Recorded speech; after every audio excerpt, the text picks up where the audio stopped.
bergerak sikit kan, dan kita pun biasa bergerak kan, scrolling and swiping tu biasa setiap hari. Jadi kita berdiri untuk keep attention kita, dan kelas ni tak lama, sejam setengah aja, tapi saya cuba sedaya upaya mengendalikan 1 jam setengah ini, 1 jam setengah yang terbaik untuk kita absorb, serap segala ilmu, pengetahuan dan menemukan sesuatu hal-hal yang bermakna. Nah, ke tengah. Terbaik.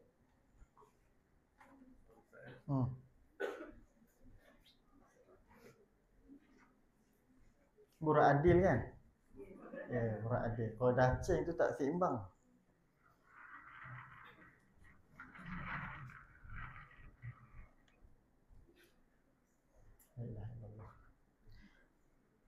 Okay, saya buka perkongsian pada pagi ini dengan satu peristiwa yang berlaku pada 9 Zulhijjah. Kita nak flashback, recall tentang sirah Nabi SAW. 9 Zulhijjah tahun ke-10 Hijrah Nabi SAW. Peristiwa itu dinamakan Haji Wada, sebab kita dalam suasana haji kan. Dalam bulan Zulhijjah ni kita ada 1 hingga 10 hari-hari yang paling terbaik dalam Islam.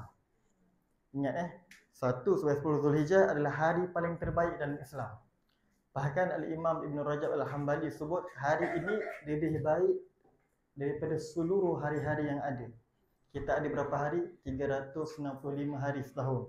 Kita ada 12 bulan. Kita ada lebih kurang dalam 40 ke 50 minggu macam tu. 10 hari ni mengungguli daripada hari-hari yang lain.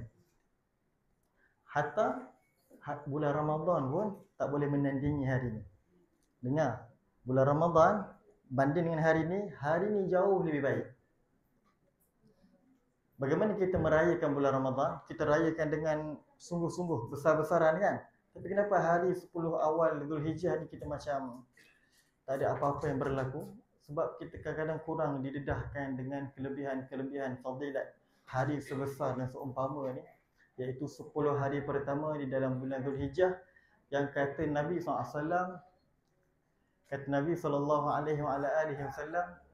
saya jemput ni gurunda saya, Uminda kan, ni Uminda, ibunda lah Saudara Fatimah. La ilaha illallah. Dan dalam hadis Nabi SAW tentang hari ini, Nabi kata, ma min ayyam ahabbul a'mal al-amal salih ahabbu ila Allah min ayyamil 'ashr. Tidak ada hari yang lebih baik di sisi Allah Subhanahu wa taala yang lebih dicintai kalau seorang hamba buat amal soleh melainkan pada 10 hari pertama bulan Zulhijjah. Hari ini adalah hari yang terkumpul segala ibadah-ibadah utama. Dalam hari ini 9 Zulhijjah, 10 Zulhijjah, 1 sampai 10 ada padanya solat, ada padanya puasa, ada padanya haji, ada padanya zikir-zikir yang dianjurkan oleh Nabi SAW, ada padanya ibadah-ibadah yang lain. Kalau bulan Ramadan, haji tidak ada, korban pun tidak ada. Dalam bulan ini terkumpul seluruh ibadah-ibadah utama.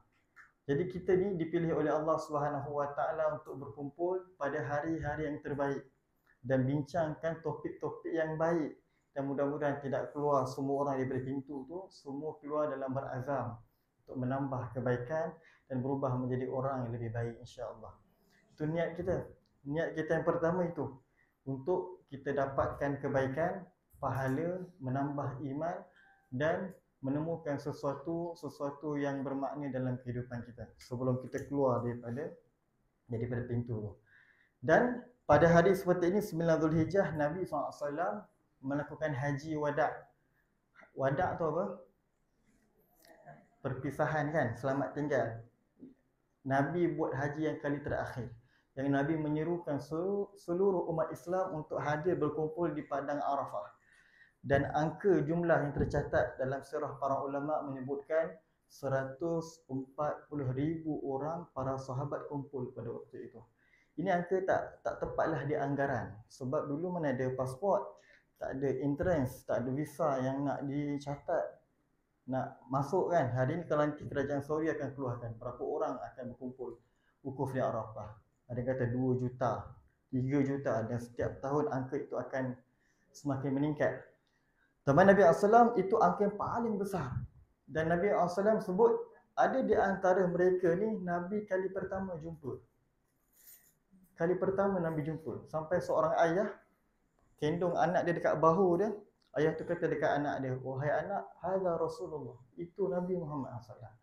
Dan anak ni convert jadi sahabat Nabi SAW. Kan? Sebab sahabat Nabi ni nak dapat title sahabat Nabi macam mana? Kena apa?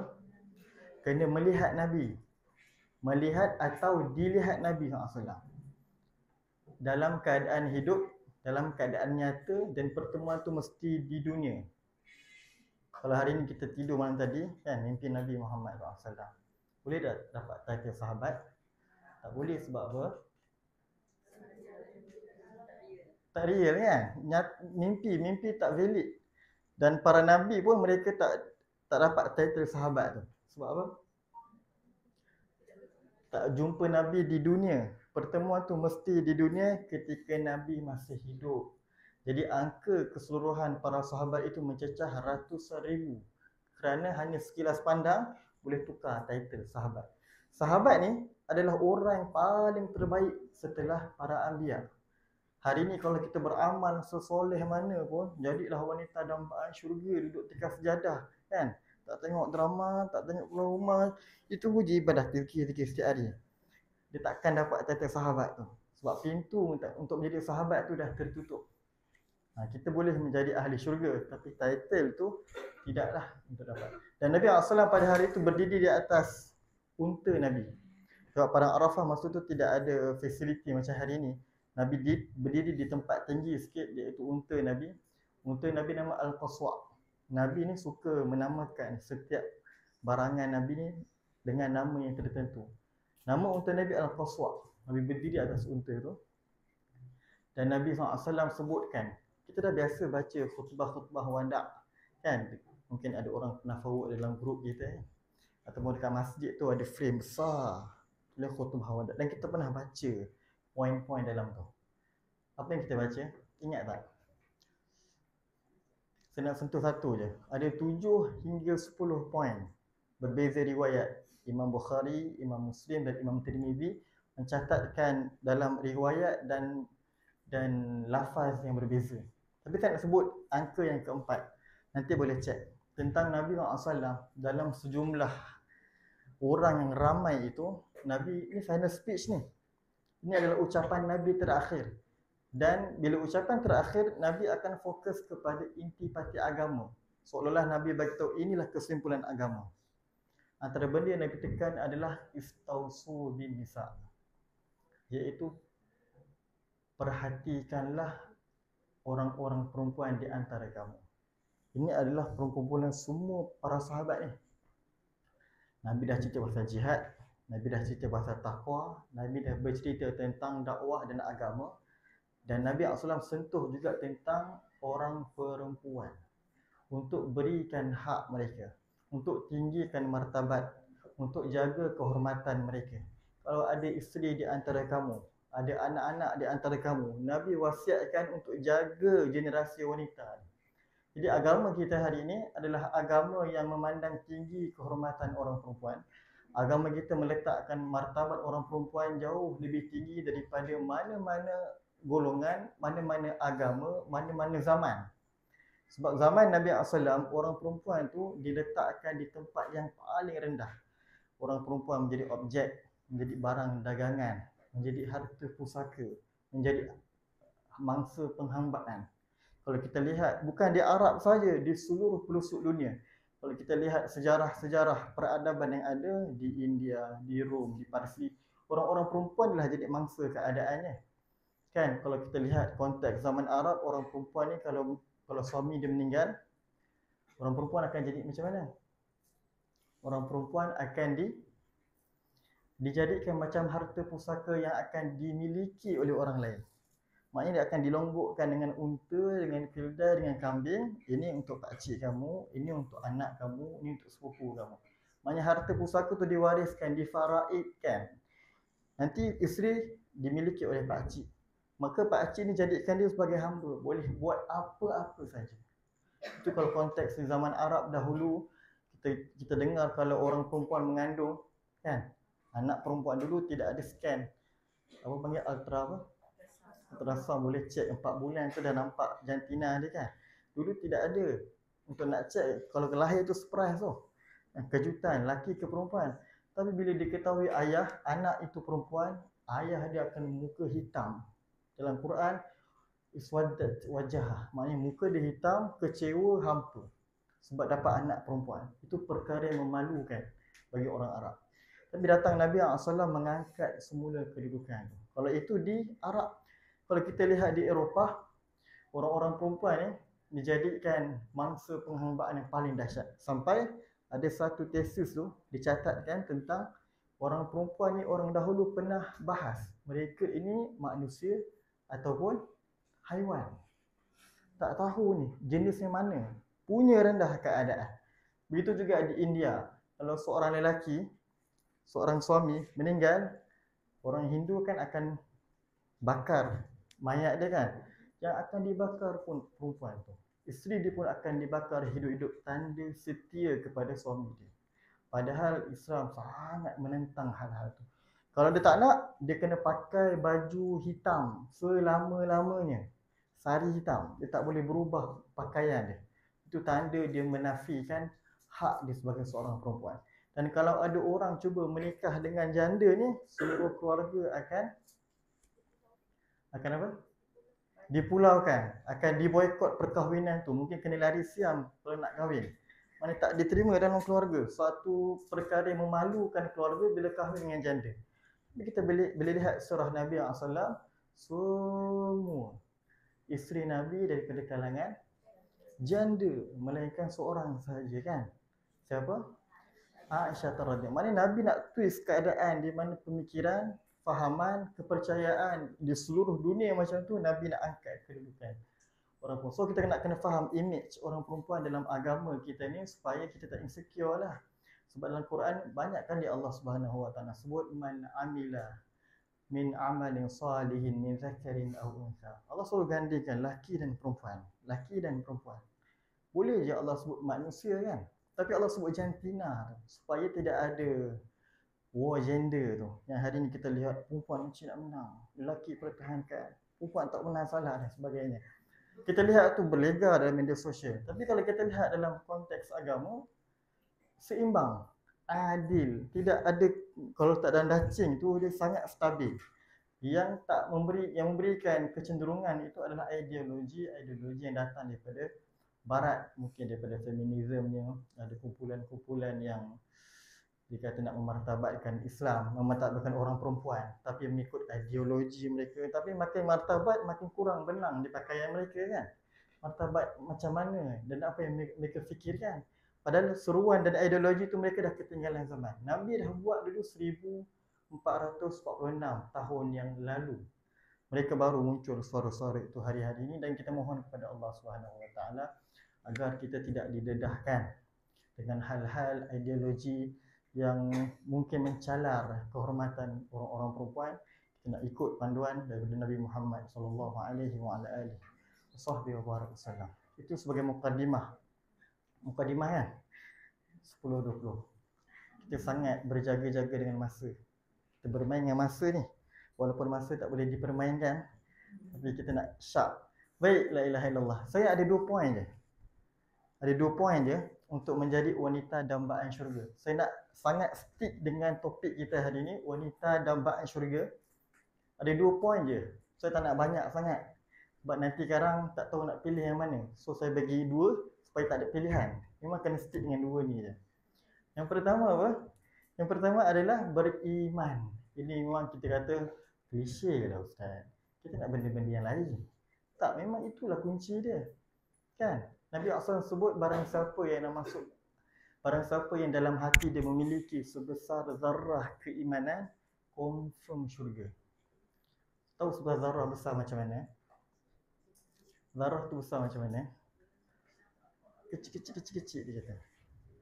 Zarrah tu sekecil macam orang Arab dulu dia faham zarrah tu kalau dia ketuk tepung, nak uli tepung tu, ada debu yang berterbangan tu. Tu adalah zarrah. Tapi masih boleh dilihat dengan mata kasar ni, kan? Tapi para ulama sebut benda yang paling kecil yang ditemukan dalam dunia itulah zarrah. Zaman hari ini kita temukan mikroskop, temukan partikel-partikel kecil atom yang boleh berpisah, boleh bergabung. Kan, semua benda ada partikel kat sini, udara, oksigen, nitrogen dan sebagainya, semua ada partikel. Yang tak boleh dilihat mata kasar dan itulah zarrah. Boleh nampak tak? Tak boleh nampak. Sekecil itu pun iman orang bawa kepada Allah Subhanahu Wa Taala, pintu syurga terbuka untuk dia. Ini minimum tau. Ini paling minimum untuk seorang yang masuk syurga. Tapi kita tak naklah minimum. Walaupun ada iman, tapi kita masih ada potensi untuk masuk neraka juga. Sebab kita kena pegang ni, ini akidah ahli sunnah wal jamaah.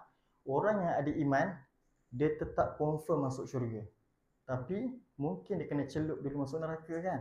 Dia kena panggang, kena salai, kena rebus, na'udzubillah min zalik. After that baru masuk syurga. Tapi kita tak nak, kita nak masuk rombongan syurga belakang Nabi Muhammad sallallahu alaihi wa ala alihi wasallam. So kita kena fahamlah iman ni apa. Apa makna iman? Iman ni dalam bahasa Arab aman. Dia punya apa? Daripada segi istilah. Maksudnya adalah percaya, aman, bertenang, tak pertikai, tak persoal. Benda-benda yang datang daripada internal, yang kadang-kadang kita pun tak faham. Kadang-kadang kita pun tak nampak. Hari ini kita kena beriman, majlis ilmu seperti ini, Allah Subhanahu Wa Taala turunkan hujan rahmat. Hujan rahmat itu turun sekarang ni. Siapa nampak? Tak siapa nampak. Cuba tengok dalam handbag jatuh ke rahmat tu, yang salji. Kan, sakinah, cuba tengok check ada tak dalam poket ke. Tak ditemukan rahmat tu sebab benda tak nampak. Allah kata sakinah turun, rahmat turun, taqwa turun, maghfirah turun. Tapi hari ni semua benda tu tak nampak. Tapi datang juga kita. Kenapa kita datang? Apa yang kita inginkan? Kita nak apa datang? Apa tadi niat start enjin kereta, duduk depan cermin 20 minit tadi nak keluar rumah kan? 20 minit ke? Cukup? Selama itu apa yang kita niatkan masa kita tengah apa? Blusher sebagainya. Itu kena pasang niat. Itu momen untuk kita letak niat apa. Dan niat itu sedang memainkan peranan dia sekarang. Rahmat tengah turun. Tapi tak nampak lah. Kalau nampak, mungkin kita tak buat kat sini kot. Kita buat kat mana? Futsal bawah besar lah. Mungkin kita buat lagi besar, lagi ramai orang datang. Sebab orang nampak. Orang nampak. Masalah sekarang tak nampak. Dan itulah ujian iman. Kan, ujian iman, benda yang tak nampak tapi kita tak usahakan. Kita tak nampak pun benda tu tapi kita datang juga mengharapkan apa yang Allah bagi tu dapat. Dan benda tu dia tak datang secara segera lah. Walaupun kita biasa dunia ni tekan-tekan dapat kan. Tekan-tekan GrabFood sampai. Tekan-tekan Foodpanda, tekan-tekan lupa ada order. Banyak sangat parcel, lupa. Kan kita biasa tapi kalau sistem iman ini Allah Subhanahu Wa Taala suruh kita tunggu sabar. Kadang-kadang jawapan tu tak datang segera. Kadang-kadang apa harapan-harapan kita tu Allah Subhanahu Wa Taala tangguhkan. Pahala tu kita boleh tuai nanti dekat hari akhirat. Cuma iman yang mainkan peranan. Nabi SAW sebut satu subhanallah dia menyuburkan baja kebun-kebun kita di dalam syurga. Satu subhanallah menumbuhkan tumbuhan di dalam syurga. So kita kena iman benda tu. Kita kena beriman. Satu subhanallah tumbuhkan pohon. Kalau hari ni kita dah baca ribuan subhanallah, agak-agaknya kebun kita subhanallah. Hari ni kita nak tumbuhkan satu pohon berjanggut kan. Nak kena baja, tak kena sunlight, pasu, tanah kena baik, nak kena tiap-tiap hari siram. Susah untuk tumbuhkan pohon dekat dunia ni. Tapi kalau dekat syurga, kat akhirat, subhanallah sahaja. Split second, dah tumbuh dah. Kita tak nampak lah benda tu. Tapi iman tu mainkan peranan. Dan kita nak faham, iman ni, bila dah ada kepercayaan, kekuatan, dia akan melahirkan apa? Melahirkan tawakal. Pergantungan kepada Allah Subhanahu Wa Taala. So surface dia tu tadi, kepercayaan, keimanan, rasa aman, rasa tenang. Nanti kita narrow down lagi, kita akan nampak kekuatan internal kita, tawakal kita, kepercayaan kita. Kita lihat orang-orang Palestin, kan? UN kata nak bersihkan runtuhan kat Palestin tu perlukan 14 tahun. Berapa tahun? 14 tahun. Kita kata apa ni? Tapi orang Palestin bila masa gencatan senjata tu bermula, sekarang dah tak lah. Masa awal-awal tu masuk dia bersyukur, dia sujud dekat atas runtuhan rumah dia. Dan dia berdoa, Alhamdulillah, Alhamdulillah. Kita kata ini iman jenis apa ni? Kan? Kita ada ujian sedikit, kita dah menggigil lah kan. Dah anxiety, dah hyperstress, dah depress, letak kita dahi kat dinding tu macam tu. Maknanya iman dia ada level. Iman ni dia ada level. Nabi SAW sebut iman umat akhir zaman macam senipis bawang.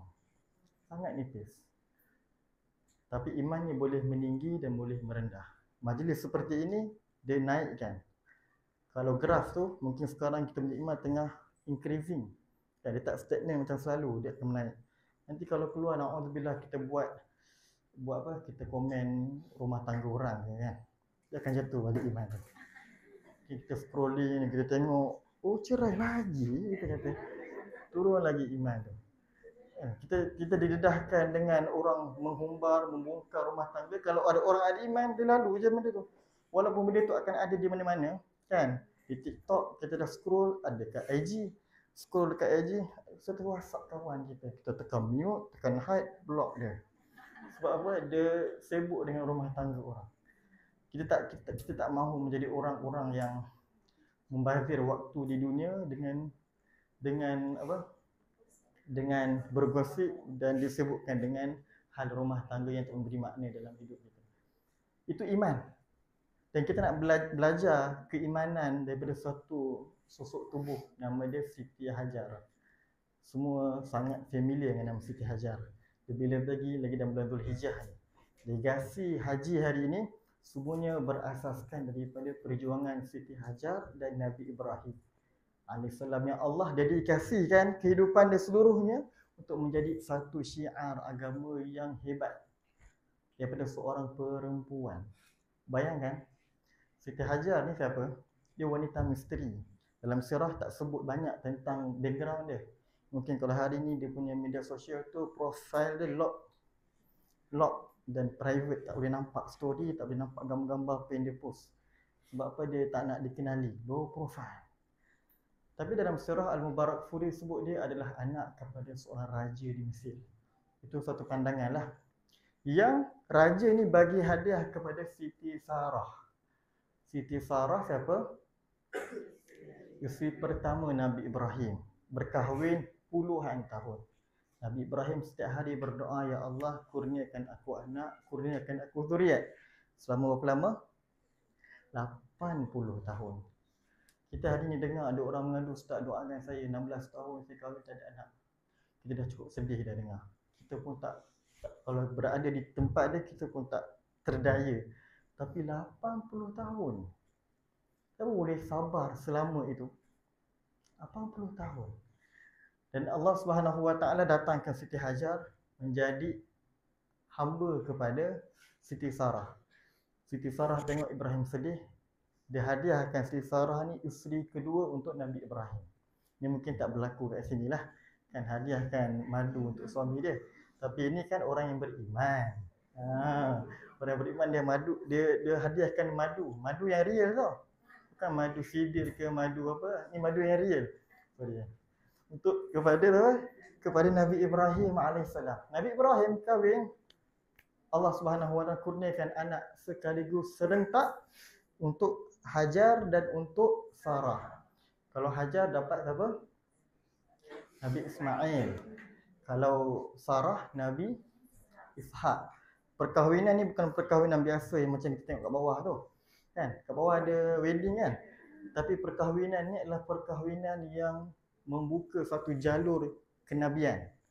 Kalau Nabi Ishaq daripada kalangan nabi-nabi para Yahudi, kalau Nabi Ibrahim dengan Nabi Ishaq daripada kalangan para nabi daripada kalangan orang Arab, dan itulah daripada cucu keturunan Nabi Muhammad sallallahu alaihi wasallam. Bayangkan Nabi Ismail, anak kepada Hajar ni, anak masih merah lagi. Kalau hari ni mungkin dia baru keluar dari incubator tu, kan, baru keluar hospital masih pantang lagi, kan. La ilaha illallah, Allah perintahkan Nabi Ibrahim untuk bawa isteri dia ke Bakkah. Dulu Makkah dipanggil Bakkah. Di tempat waktu itu tidak ada sumber, tidak ada orang, terpencil, tempat terpinggir, sendirian. Tapi Nabi Ibrahim dia tak bagi tahulah kepada Siti Hajar. Sebab apa tak bagi tahu? Sebab dia tak sampai hati. Nabi Ibrahim ni kita kena tahu karakter dia adalah orang yang hiba. Dia orang yang touching, orang yang lembut hati dia. Kalau hari ni kalau dia seorang ayah, mungkin dia tak marah anak dia lah. Mungkin isteri dia yang jadi harimau kat rumah. Kalau dia nak marah, dia pergi tunjuk isteri dia. Isteri dia akan marahkan anak. Itu Nabi Ibrahim AS, dia adalah seorang yang ada satu malaikat datang nak hantar azab kepada satu kaum. Nabi Ibrahim berlari jumpa malaikat tu supaya tangguhkan anak. Kesian dekat kaum tu, bagi mereka waktu, bagi mereka masa. Dalam Quran Allah sebut innahu awwahun halim. Bahawa Nabi Ibrahim dia adalah orang yang sangat halus jiwa dia. Tiba-tiba diberi ujian oleh Allah, bawa Siti Hajar ke tempat yang tidak ada jaminan kehidupan pun. Dan perjalanan tu sunyi, tak bercakap. Dia bawa, dia kandung anak dia masih merah lagi. Dan ditinggalkan, lalu dia pergi. Tanpa ada apa-apa dialog dalam hadis tersebut. Melainkan Siti Hajar mula bercakap, kenapa tinggalkan kami di sini? Dalam keadaan Nabi Ibrahim dah mula berpaling dan mulakan perjalanan pulang. Dan dalam hadis itu kata faqalat lahu miraran. Berulang-ulang kali Siti Hajar mendesak, kenapa tinggalkan kami? Nabi Ibrahim AS tu bukan tak nak, dia takut pecah perasaan dia, sedih dia. Akhirnya apa? Siti Hajar kenal suami dia macam mana. Dia takkan buat perkara yang luar biasa melainkan perintah Allah. Dia tanya, Allahu amaraka bihadha? Adakah ini perintah Tuhan? Adakah ini perintah Tuhan? Nabi Ibrahim kata na'am, angguk. Kata kalau ini perintah Allah, la yudhai'un. Allah takkan kecewakan kami. Ini apa ni? Ini iman, ini tawakal, ini harapan, ini kekuatan dalaman yang ada dalam seorang perempuan. Yang kita rasa dia dah lemah, dah tak berdaya, tapi iman tu yang menguatkan dia. Dan Nabi Ibrahim berjalan pulang dalam keadaan sangat sedih. Lepas dia dah jauh daripada bayangan, dia mula berdoa. Nabi Ibrahim pun ada magnet yang sama. Maknanya sekufu lah. Kan dia ada gema yang sama. Dia doa apa? Dalam Quran disebutkan Rabbana inni. Wahai Tuhan aku dah patuh perintah Engkau. Aku dah tinggalkan anak isteri aku di tempat lembah yang tidak ada kehidupan. Ghairi dhi zar'ain inda baitikal muharram. Di satu rumah yang Engkau sucikan di Mekah. Kemudian Nabi doa, lanjutkan doa dia, Nabi kata Rabbana liyuqimus salah. Ya Allah, jadikan mereka tu orang terus menerus solat. Ini kunci dia. Iman itu menatijahkan solat. Solat itu apa? Yang agama, betul. Solat itu silah. Silah itu connection, hubungan seorang hamba dengan Tuhan. Bukan sekadar solat. Ada orang solat tapi tetap tak rasa apa-apa walau puluhan tahun. Tapi solat yang menatijahkan hubungan. Ya Allah, kau terus berpaut, biarkan dia berpaut pada Engkau. Ya Allah, biarkan dia terus attach dengan kau, jangan tinggalkan mereka. Itu makna solah. Dalam konteks doa Nabi Ibrahim AS, Rabbana liyuqimus salah faj'al af'idatan minan nas tahwi ilaihim. Dan jadikan mereka itu manusia cenderung hati mereka kepada mereka. Dan Nabi Ibrahim minta warzuqhum minas samarat. Akhir sekali barulah Nabi Ibrahim minta, ya Allah, bagi mereka makanan. Patutnya minta apa kalau kita minta buah-buahan dulu, kan? Ya Allah, kau bagi mereka air, bagi mereka minum. Lepas tu baru solat, lepas tu baru tak. Solat dulu, akhir sekali baru bagi buah. Warzuqhum minas samarat. Itu pun diikat lagi, la'allahum yashkurun. Moga-moga mereka itu menjadi orang yang bersyukur. Lepas tu apa buat? Nabi Siti Hajar buat apa? Adakah dia duduk diam je? Ini dah takdir Allah, biarlah Allah uruskan. Kan? Dia duduk diam tak? Dia tak duduk diam. Iman tu dia bergetar, dia bergerak. Dia tak berhenti ikhtiar. Dia tak putus asa dengan rahmat Allah. Putus asa dengan rahmat Allah adalah berhenti ikhtiar. Betul tak? Dia pergi berjalan, berlari dekat dua buah bukit, Safa dan Marwah, berulang-ulang kali, 7 kali. Nabi bila cerita kisah ni, Nabi kata, ini adalah asas kenapa orang-orang pergi umrah, mereka berulang-alik antara Safa dan Marwah. Untuk apa dia pergi tu? Cari air, dia pergi tempat tinggi sikit untuk lihat di sana, ada tak takungan-takungan air, ataupun ada tak orang-orang lalu melintas daripada kalangan orang-orang musafir, dia cari pertolongan. Yang akhirnya dia berlari, dia punya suara tu dah macam mana? Tu apa bahasa dia? Mengah. Nafas dia terlalu kuat. Tiba-tiba dia dengar bunyi air. Dia cakap sah. Sah tu maksudnya dia cakap kat diri dia, aku dengar. Maknanya kalau ibu-ibu perempuan dia dah jam kan, dia dah tak tahu nak buat apa. Tiba-tiba dia cakap kat diri sendiri. Cakap kat diri sendiri, kalau kita pakai kalkulator, tekan akan keluar apa? Scientific error tu kan. Tak berfungsi dah. Maknanya kalau maknanya so dia tekan, akhirnya dia pun jam. Dan dalam hadis bila dia penat, dia duduk dalam keadaan mengah, dia dengar bunyi air, kata, "Sah, diam, dengar." Ada bunyi air dan dilihat ada malaikat turun.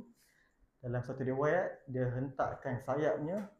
Dalam satu riwayat lagi dia gunakan tumit dia untuk memancarkan air Zam-Zam daripada kaki Nabi Ismail AS, dan dia menakung air itu sebanyak mungkin. Dan Nabi Muhammad kata, kalaulah Siti Hajar tak menakung air, dia akan terus mengalir ke seluruh dunia.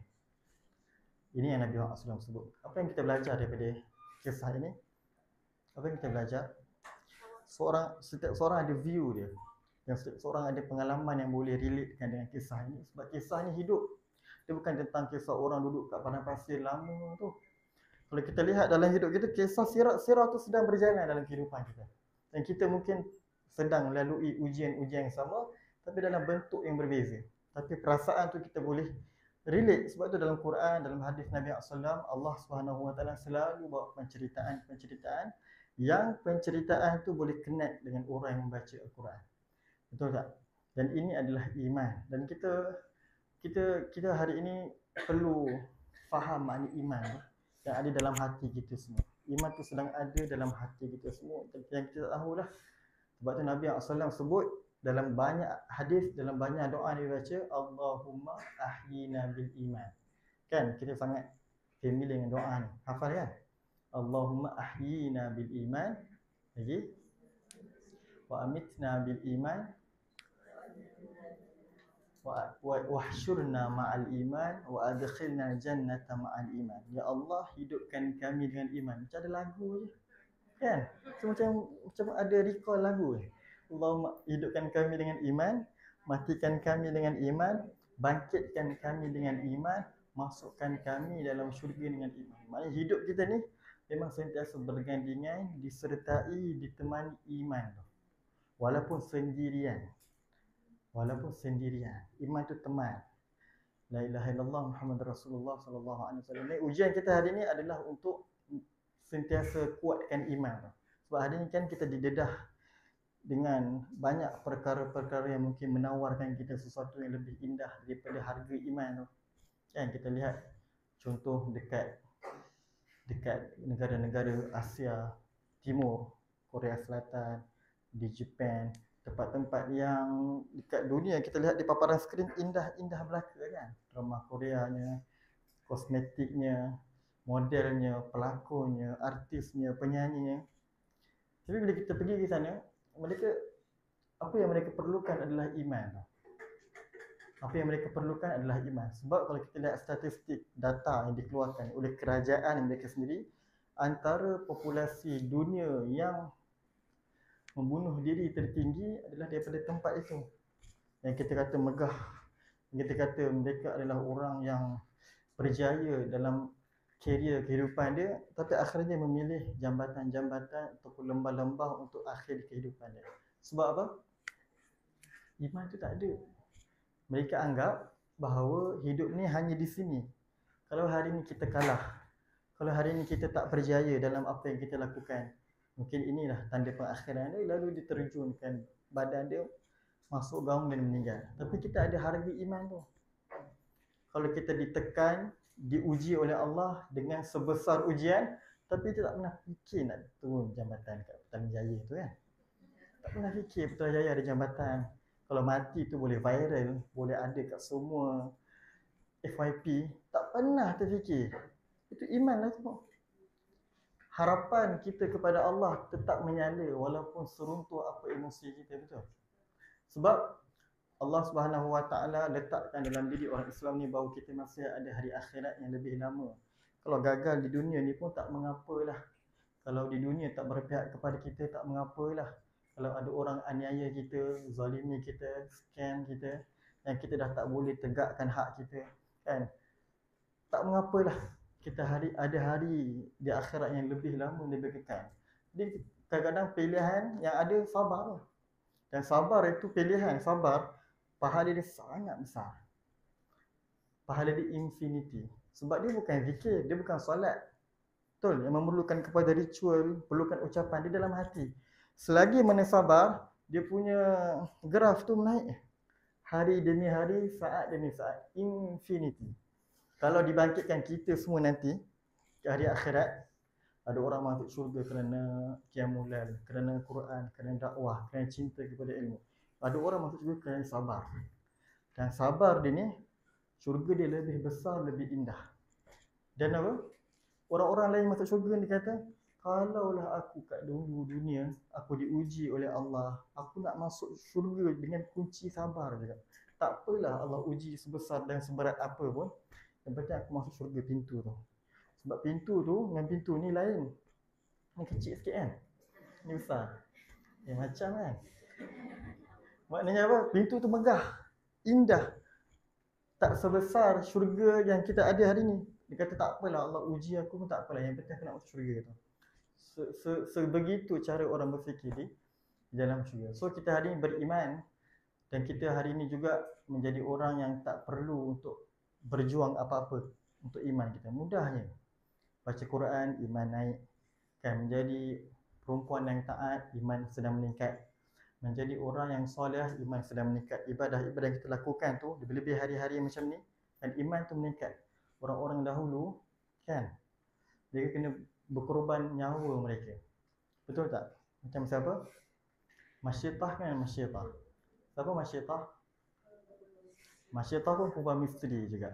Semua perempuan misteri, Ustaz, ya memang tak ada dalam banyak-banyak sirah, dalam banyak hadis tak banyak disebutkan latar belakang mereka. Cuma dia adalah seorang perempuan, nama dia bukan Masyiatah. Nama dia pun tak disebutkan juga. Kalau mungkin dipakai nama samaran kot kalau hari ni, kan? Perempuan dambaan syurga nama dia. Like tu, perempuan dambaan syurga, siapa yang like? Maknanya apa? La ilaha illallah, dia adalah orang yang tak dikenali, tapi kerja dia menyisir rambut anak-anak Firaun. Firaun ni ada ramai anak. Macam dia pendandan kepada siapa? Anak-anak Firaun. Dan dia Masyiatah ni punya anak juga. Dia pun ada anak-anak juga. Tapi pada satu hari tu, Allah Subhanahu Wa Taala masukkan dia dalam agama Nabi Musa AS. Tak perlu tanyalah macam mana dia masuk Islam, macam mana dia masuk agama Nabi Musa. Sebab kadang-kadang hidayah ni dia unpredictable, kan? Macam mana orang yang duduk dalam istana Firaun boleh terbuka hati dia hidayah? Ada orang duduk dalam masjid, duduk dalam keluarga yang baik, anak ustaz, ustazah, tapi gone, kan? Kenapa? Benda tu tak pelik pun. Kalau kita lihat kisah Nabi Lut, anak dia kena timpa dengan banjir besar, tak nak naik kapal, kan? Kalau kisah Nabi siapa lagi? Nabi Yusuf, Nabi Yaakob, dia ada 12 orang anak. 11 anak dia khianati dan bunuh, cubaan bunuh Nabi Yusuf AS. Kalau kita lihat lagi siapa? Ramai para nabi yang isteri dia tak bersama dengan dia. Nabi bukan ustaz, kan? Nabi bukan ustaz lah. Maknanya dia tetap ada ujian-ujian di situ. Kat mana kita tadi? Masyiatah kan? Masyiatah dia ada anak juga. Tapi masa dia sisir rambut anak Firaun tu, dengan sisir, akhirnya apa? Sikat tu jatuh. Dia masa nak angkat tu, dia sebut bismillah. Dia sebut bismillah. Anak Fir'aun ni trigger lah. Siapa nak Allah ni siapa? Bukan dengan nama Allah. Allah ni siapa? Dia tanyalah Masyiatah. Masyiatah Allah siapa? Dia kata Rabbi wa Rabbuki wa Rabbu abaki. Dia adalah Tuhanku, Tuhan kamu dan Tuhan bapa kamu. Relax je. Sebab iman dah firm tu. Dah memang tak tergugat kan. Aku bagi tahu pak aku.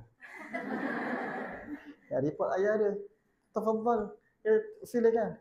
Bapa dia masuk dalam tu. Panggil bilik mesyuarat. Bilik siasatan. Okay, lampu macam ni lah. Goyang kan. Panggil mesyuarat depan. Dia kata, kau sebut nama aku. Kau sebut aku Tuhan kau. Dia geleng kepala. Kalau tidak, aku bunuh anak-anak kau. Ini harga iman yang perlu dibayar. Dia tak nak. Dia suruh tentera dia buat satu tembaga besar, letak dalam tu minyak panas. Dan dia ugut, dia bunuh satu persatu anak Masyiatah. Dia baling anak, pakai kaki. Tentera dia ambil kaki, dia campak. Satu mati. Ambil dua. Firm iman, tak berganjak. Hebat kalau kita, anak hilang kat mall pun dah berlari pergi kat kaunter depan. Jumpa anak saya tak, jumpa anak saya tak. Desak orang tu tak jumpa macam mana? Kan? Baru seorang tak mati lagi, hilang sekejap je. Kan ni setiap satu anak dicampak. Kerana anak dia paling kecil. Bayi setahun lebih. Masa tu dah mula bergetar hati mak dia. Anak paling kecil ni. Ada mak, nama grup family tu letak anak dia paling bongsu. Ada tak? Saya baru tahu semalam. Oh, punya sayang kat anak bongsu ni lain macam. Tapi tanya anak ni, awak jealous tak? Tak jealous pun. Tapi jealous sebenarnya. Anak bongsu memang kadang-kadang disayangi lebih. Dan Masyiatah tu dia ibu kan. Dia tahu perasaan tu. Mula bergetar hati dia. La ilaha illallah. Kemudian anak tu bercakap. Dia cakap apa? Kata, ya ummi, ya ummatah. Wahai ibuku yang tercinta. Inna azabad dunya ahwana min azabil akhirah. Wahai ibu, azab di dunia ni terlalu kecil nak dibanding azab akhirat. Mak dia boleh dengar anak dia bercakap. Sebelum tak pandai bercakap. Sebelum ni mungkin baba je. Tapi bercakap dengan fasih bahasa Arab, hadis tu dia sebut tu. Kan? Kembali kekuatan iman Masyiatah. Anak tu direndam rebus. Dan akhirnya giliran Masyiatah pula. Tapi Masyiatah minta satu je.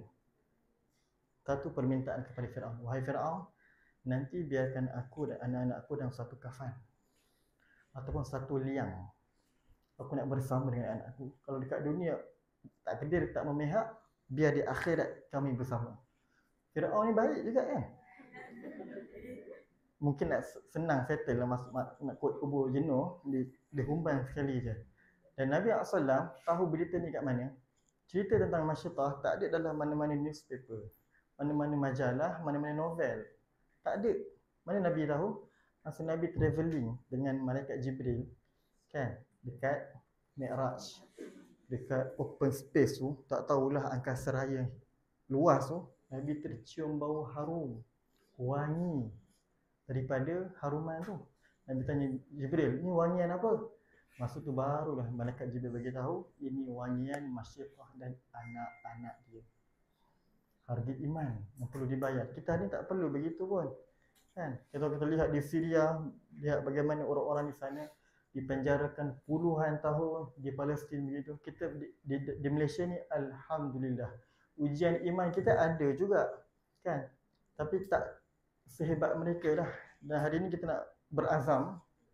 Kita berazam untuk Allah Subhanahu Wa Taala firmkan iman kita. Reform, majlis untuk reformkan iman kita ni agar tak tergoda dengan tawaran-tawaran di luar sana yang menggiurkan. Kan? Kita ada banyak benda-benda di luar sana yang mencalarkan kehormatan orang-orang perempuan. Dan kita berazam untuk menjadi orang yang dibanggakan oleh Nabi Muhammad sallallahu alaihi wasallam. Itu tentang iman. Okey? Aku berapa? Dah pukul 10.50. Lama ke sekejap? Oh, sekejap kan? Ada satu lagi poin. Poin ni adalah daripada hadis Nabi SAW. Daripada hadis Nabi SAW. Dan hadis ni popular, famous dan mungkin semua kita dah pernah dengar dah. Iaitu Nabi SAW kata mana-mana orang perempuan yang mendirikan solat, yang berpuasa pada bulan Ramadan, yang menjaga kehormatan diri dia, tak cukup tutup aurat, jaga kehormatan diri dia, dan taat kepada suami. Nabi kata apa? Masuklah ke mana-mana syurga. Pintu syurga tu, tadi sabar kan ada pintu terpilih kan? Tak, kalau perempuan cukup kriteria ni, syurga mana-mana kamu nak, silakan masuk. Tapi kan ada 4 ni lah. Yang pertama tadi, dirikan solat tepat waktu, faham makna solat, melazati dan menikmati solat. Jadikan solat tu tempat kita berteduh daripada kesibukan dunia. Kita kan seorang ibu kan, kita penat kan, kita bekerja, balik kena cebok berak lagi kan. Maknanya kerja seorang ibu 24/7. Cuti hari Isnin ni pun tak macam cuti kan. Tetap akan ada kerja-kerja yang dibuat. Solat Allah jadikan tempat bertenang paling dalam sekali. Kalau kita fahamlah makna dia, tadi kita baru sibuk rendah jam dan sebagainya, kita baru bergelut dengan anak-anak kita, tiba-tiba azan zuhur. Pakai telekung, letak kedua kaki kita, tarik nafas dalam sikit. Nanti kat solat nanti. Solat nanti. Tarik nafas dalam sikit. Ingat aku nak berdiri depan Allah. Allahu Akbar. Ucapan tu tirai pembukaan hubungan kita dengan Allah.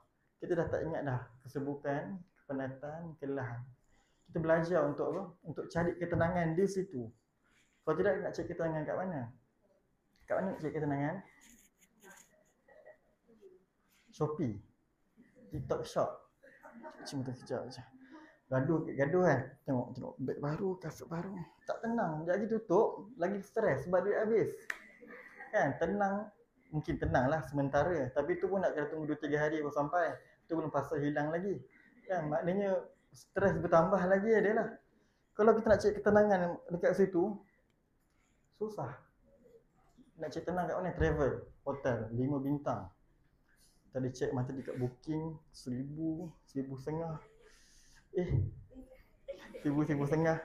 Sekejap je, satu hari je, pukul 12 kena check out dah. Betul tak? Kita kalau boleh tak nak tidur, kalau tidur kat rumah pun boleh. Nak buka mata, lihat.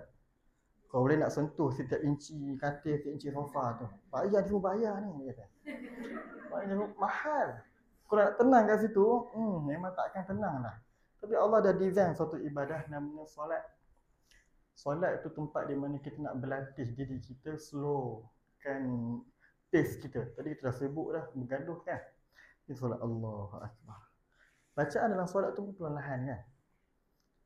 Subhana Rabbil Azim. Tadi kita dah angkat suara dah. Dah menjedikkan anak kita, jatuhkan handphone daripada balkoni. Kan? Anak saya jatuhkan handphone daripada balkoni. Tapi subhanallah, aku tu tak berkecai. Tak berkecai ni, masih lagi solid lagi. Subhanallah. iPhone tau. iPhone. Tengok tak berkecai. Saya fikir mungkin retak ke, kamera rosak ke, tak berkecai. 5 tingkat tu. Subhanallah. Mungkin sabar tu buat pahala Allah lagi. Tadi baru yang berkecai nak solat isyak. Tak tenang pula. Solat isyak. Tapi belajar, kita dah pandai manage, urus ketenangan kita boleh temukan dalam solat. Dan itu Nabi SAW kata, mana-mana orang perempuan yang berjaya jadikan solat ni tempat di mana dia berhubung dengan Tuhan. Sebab itu Allah jadikan solat ni 5 waktu kan. Untuk kita banyak kali cari tenang tu. Sebab kita dah banyak kali sibuk. 1 waktu mungkin tak cukup. Kan, 5 waktu. Maknanya kita baru nak keluar rumah, dah zuhur. Baru sampai rumah, dah asar. Baru nak tidur, dah maghrib, dah isyak. Maknanya kita tak akan terlepas ikatan kita dengan Tuhan. Kita boleh terlepas dengan anak, dengan keluarga, dengan family, dengan kerja, tapi dengan Allah, Allah tak nak bagi lepas. Untuk kita connect dengan Allah SWT. Itu yang pertama. Yang kedua apa? Puasa di bulan Ramadan. Dan ini tipikal lah. Lagi nanti hari Arafah, 9 Zulhijjah. Kita kena niat tau. Niat untuk berpuasa pada hari itu.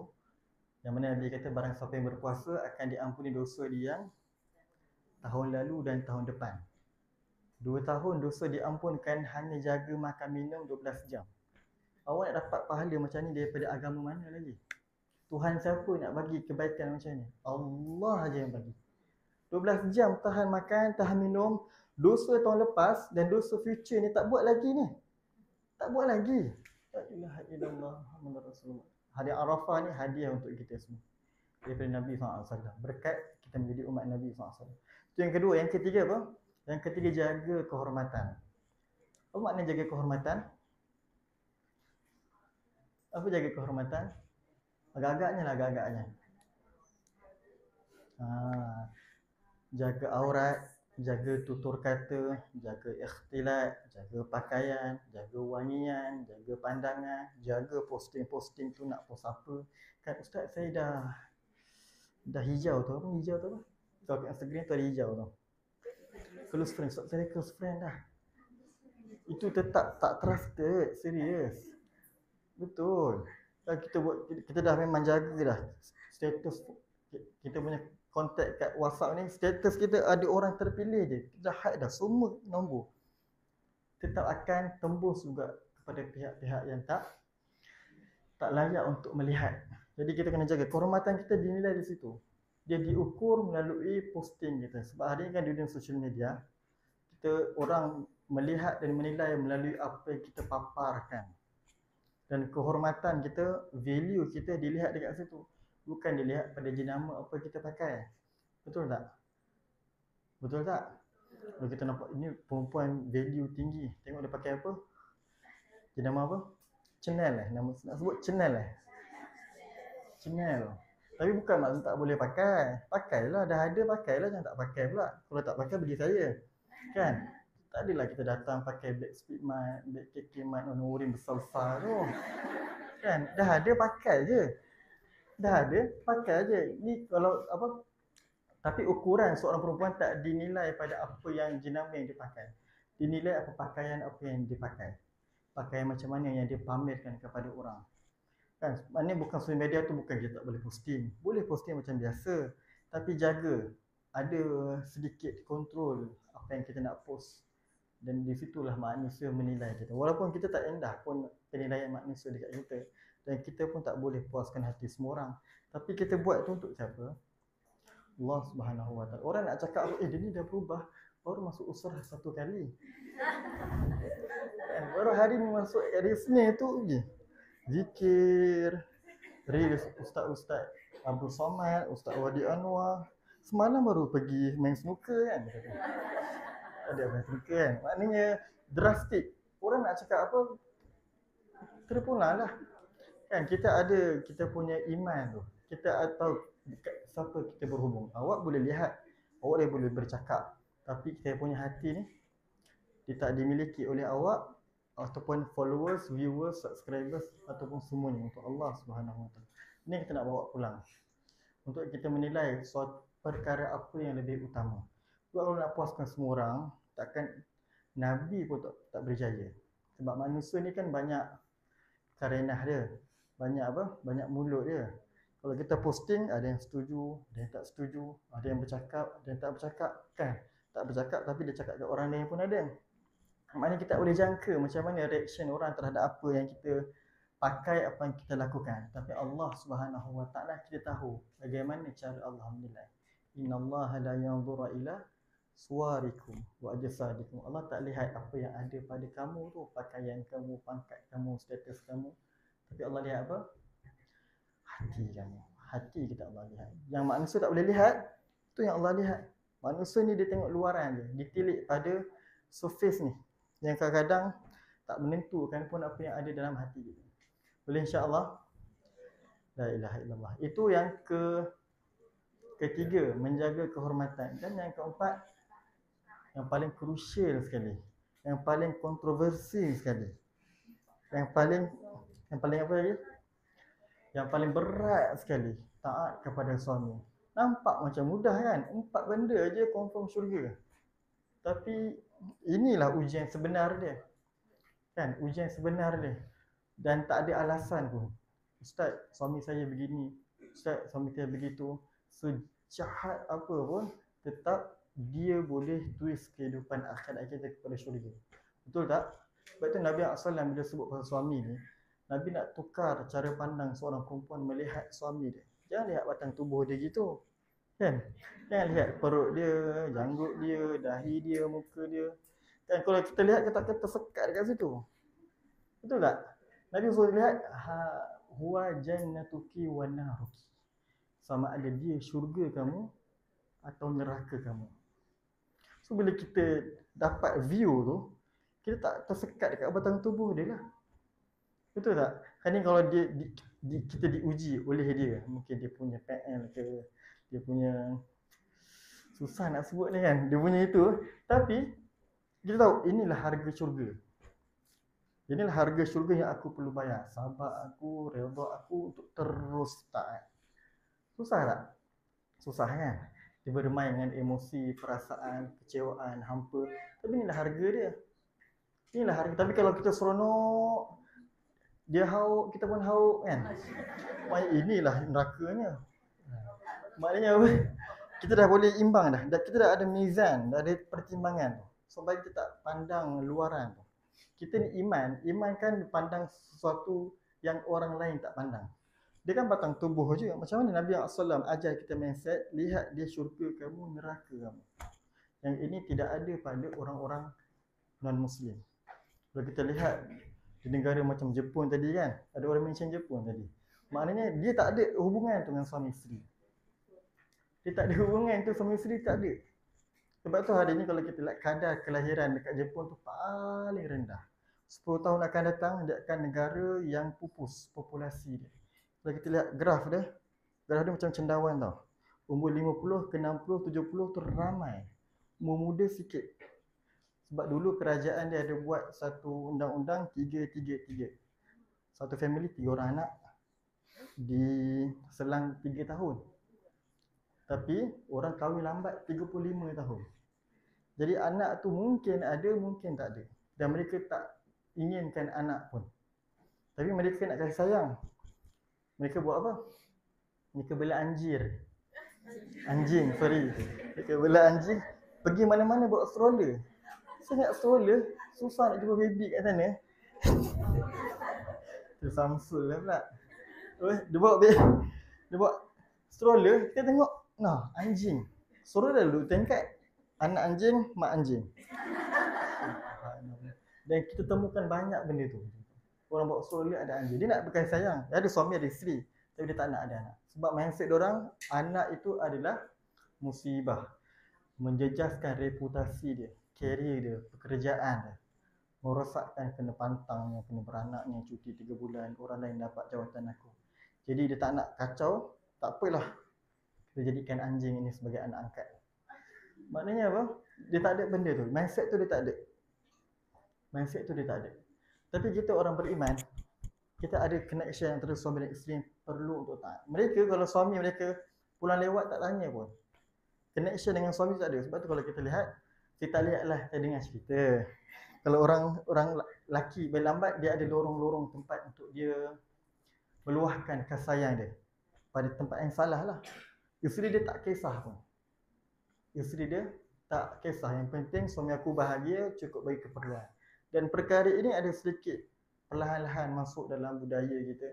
Dalam hubungan kita sebagai suami isteri dah ada perasaan apa nama dia, dayus. Suami buat apa, isteri buat apa, dah tak ada kisah. Yang penting duduk rumah. Yang penting bayar. Dia provider, dia bagi semua, tapi hubungan tu dah makin renggang. Na'udzubillahi min dzalik. Dan bila sebut tentang suami dan isteri, siapa sudut tubuh yang perlu untuk kita belajar daripada dia? Agak-agaknya, siapa sosok tubuh perempuan yang dalam fikiran kita, dia adalah perempuan yang paling taat kat suami dia? Asia kan? Kalau kita nak cerita pasal suami yang apa? Firaun terus kan? Maknanya kalau suami, mana tengok, suami kita tak macam Firaun pun. Kadang-kadang pancing dia malam sikit kan? Kadang-kadang dia adalah perangai dia, tapi taklah sejak Firaun. Ini Asia, ujian dia Firaun. Bayangkan. Dan Firaun ni dia ada multiple of wives kan? Dia banyak isteri. So Asia ni macam tak ada apalah kan. Dan dalam surah pun sebut dia sentiasa dipukul di tengah-tengah orang ramai. tak dijaga maruah dan air muka dia. Dan dekat dalam istana pun ada apa? Ada puteri-puteri berendam. Kan? Bukan kuih tu. Puteri betul. Sebab antara luxury istana Firaun ni, dia ada sungai Nil yang mengalir masuk celah. Macam kita pergi Mines Wonderland tu, kan? Ada sungai, begitu. Sungai Nil tu besar tu, dia masuk, dan itu tempat di mana Nabi Musa ditemukan. Bila Nabi Musa ditemukan kat situ, Nabi Musa AS dia ambil oleh puteri-puteri berendam tu. Dia nak ambil sebab dia kata ini adalah anak Bani Israel. Anak Bani Israel, ada yang undang-undang sebut, dah dia tulis polisi dia dibunuh pada tahun itu. Kan? Tapi ni terlepas sebab ada mata biru, rambut kelentir, muka cerah-cerah sikit. Bani Israel detected. Jadi mereka bawa ke Firaun. Tapi Asia nampak anak tu comel. Allah jatuhkan cinta dekat hati Asia. Dia tak ada isteri. Dia tak ada anak, sorry. Macam kisah orang Jepun tadi. Kan? Hubungan tak rapat, memang takkan ada anak. Dan dia tak ada anak dengan Firaun. Dia nak ada anak. Sebab anak tu mungkin jadi penyejuk mata untuk dia. Suami dia hauk pun, aku tu tak ada anak untuk aku menumpahkan kasih tu. Dia tak ada anak, dia tak tahu kat mana. Dan tiba-tiba anak tu datang depan mata dia. Maka apa pilihan dia ada? Misi kita kena pujuk Firaun untuk jadikan anak ini anak angkat kita. Dan itu sangat susah. Dah puluh ribu anak dibunuh kat luar sana. Tiba-tiba nak izinkan anak ni duduk dalam istana kita. Kata mustahil ni. Tapi dia ni ada skill, kan? Teknik seorang isteri tu dia pandai lah. Macam mana nak deal dengan suami dia walaupun Firaun, kan. Dalam Al-Quran Allah sebut dialog tu. Dan dalam Quran kita boleh faham bagaimana hubungan sebenar antara Asia dengan Firaun. Dia kata Rabbi ja'al qurratu ainin li walak. Ya Allah, wahai Firaun, jadi aku nak jadikan anak ini penyejuk mata untuk aku dan untuk engkau. Apa kita faham? Bukan untuk kita. Sebab kita tu dah memang tak pernah wujud kalimah tu. Kita tu dah memang tak ada. Daripada awal gerbang perkahwinan sampailah ke detik ini, us tu dah memang tak ada. Jadi anak ini mungkin boleh jadi apa? Mungkin boleh jadi jambatan perantara untuk kita jadikan dia sebagai penyejuk mata. Dan melihat anak tu, Allah Subhanahu Wa Taala ni dari kisah yang ajaib. Firaun yang dahsyat, jahat, zalim, kejam. Dia kata mungkin takut anak ni akan runtuhkan kerajaan aku. Aku dah bunuh puluhan ribu anak, takkanlah yang seorang ni akan runtuhkan. So dia rasa boleh buat pengecualian kot anak ni. So dia biarkanlah anak tu membesar dalam istana dia. Dalam surah sebut dia main janggut ayah angkat dia, kan, naik atas kepala kendung. La ilaha illallah. Sebab itu bila Nabi Musa dapat perintah untuk dakwah kepada Firaun, kan, Allah suruh Nabi Musa dakwah dengan lembut. Sebab apa? Dia ayah angkat kamu. Dia ada jasa dan bakti membesarkan kamu. Jadi kat situ belajar usul dakwah, setiap target prospek ni berbeza. Untuk ayah, untuk family, dia punya pendekatan tu mungkin boleh cari yang lain, mungkin lembut sikit, mungkin lunak sikit, mungkin dengan one on one punya communication, kita punya apa, nak deliver tu kena cara yang tepat dan sebagainya.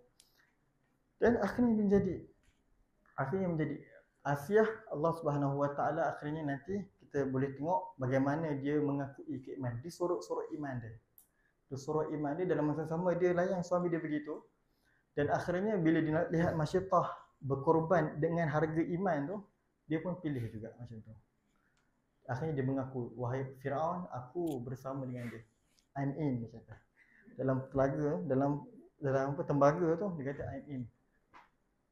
Tapi ada satu doa yang Allah rakam dalam Quran. Doa ni dia kata Rabbi binili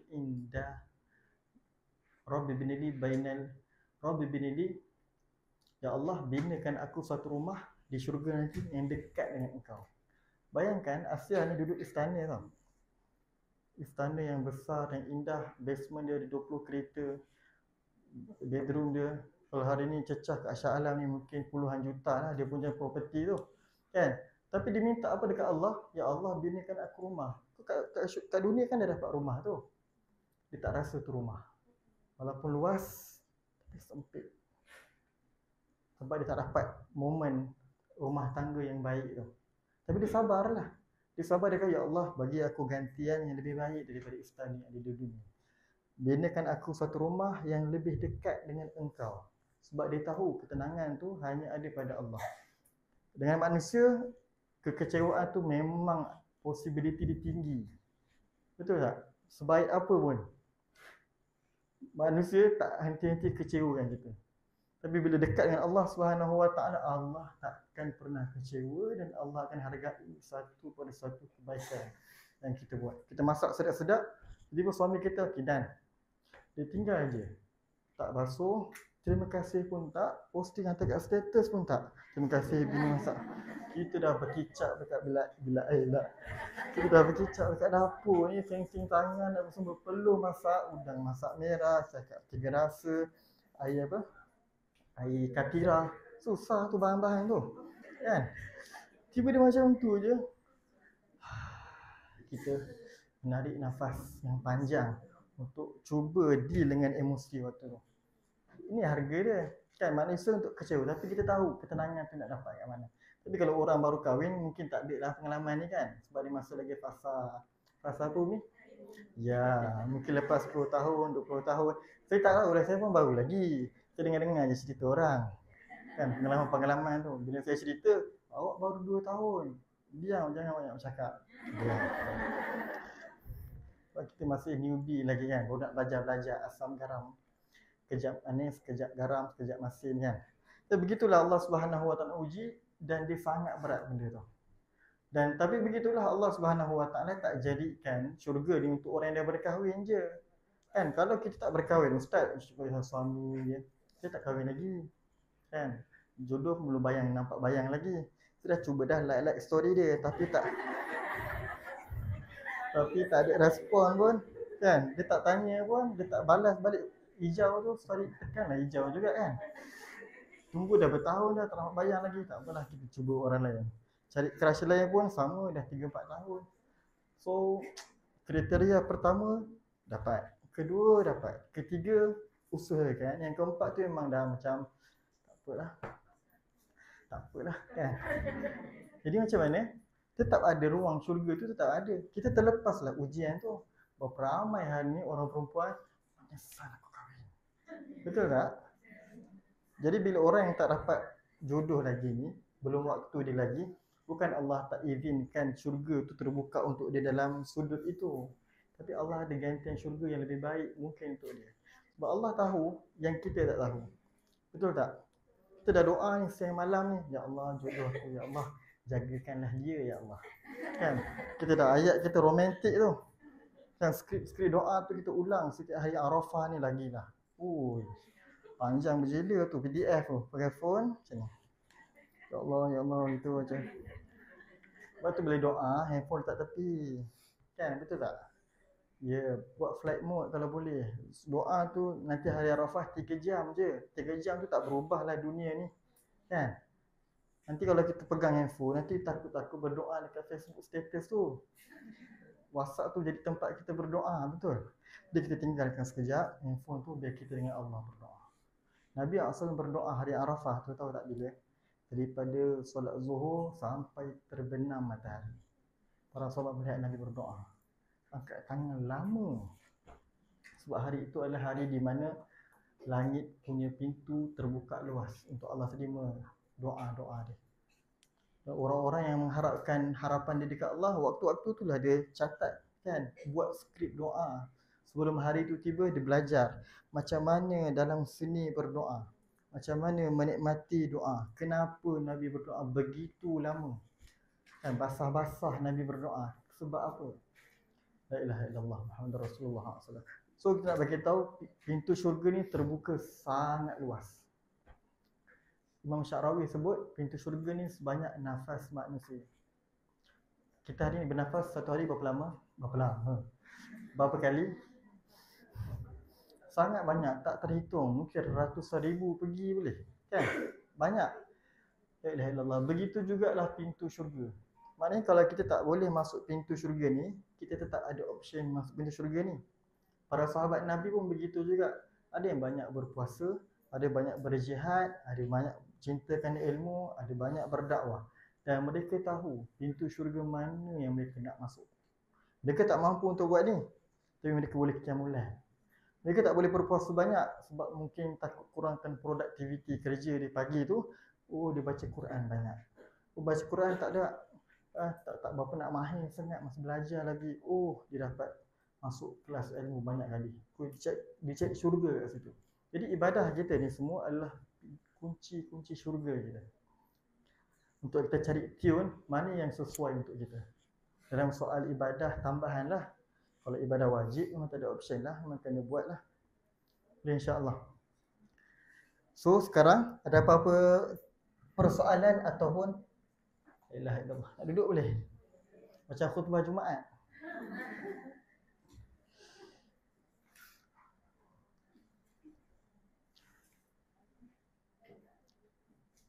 Kita boleh buka awal sedikit tentang mungkin Q&A ataupun ada sebarang persoalan. Tu ada mikrofon. Kita open mic.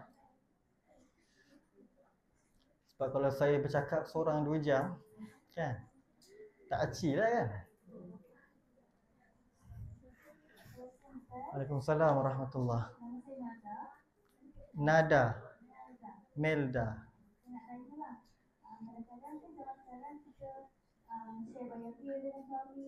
Share biofil. Bayar bil.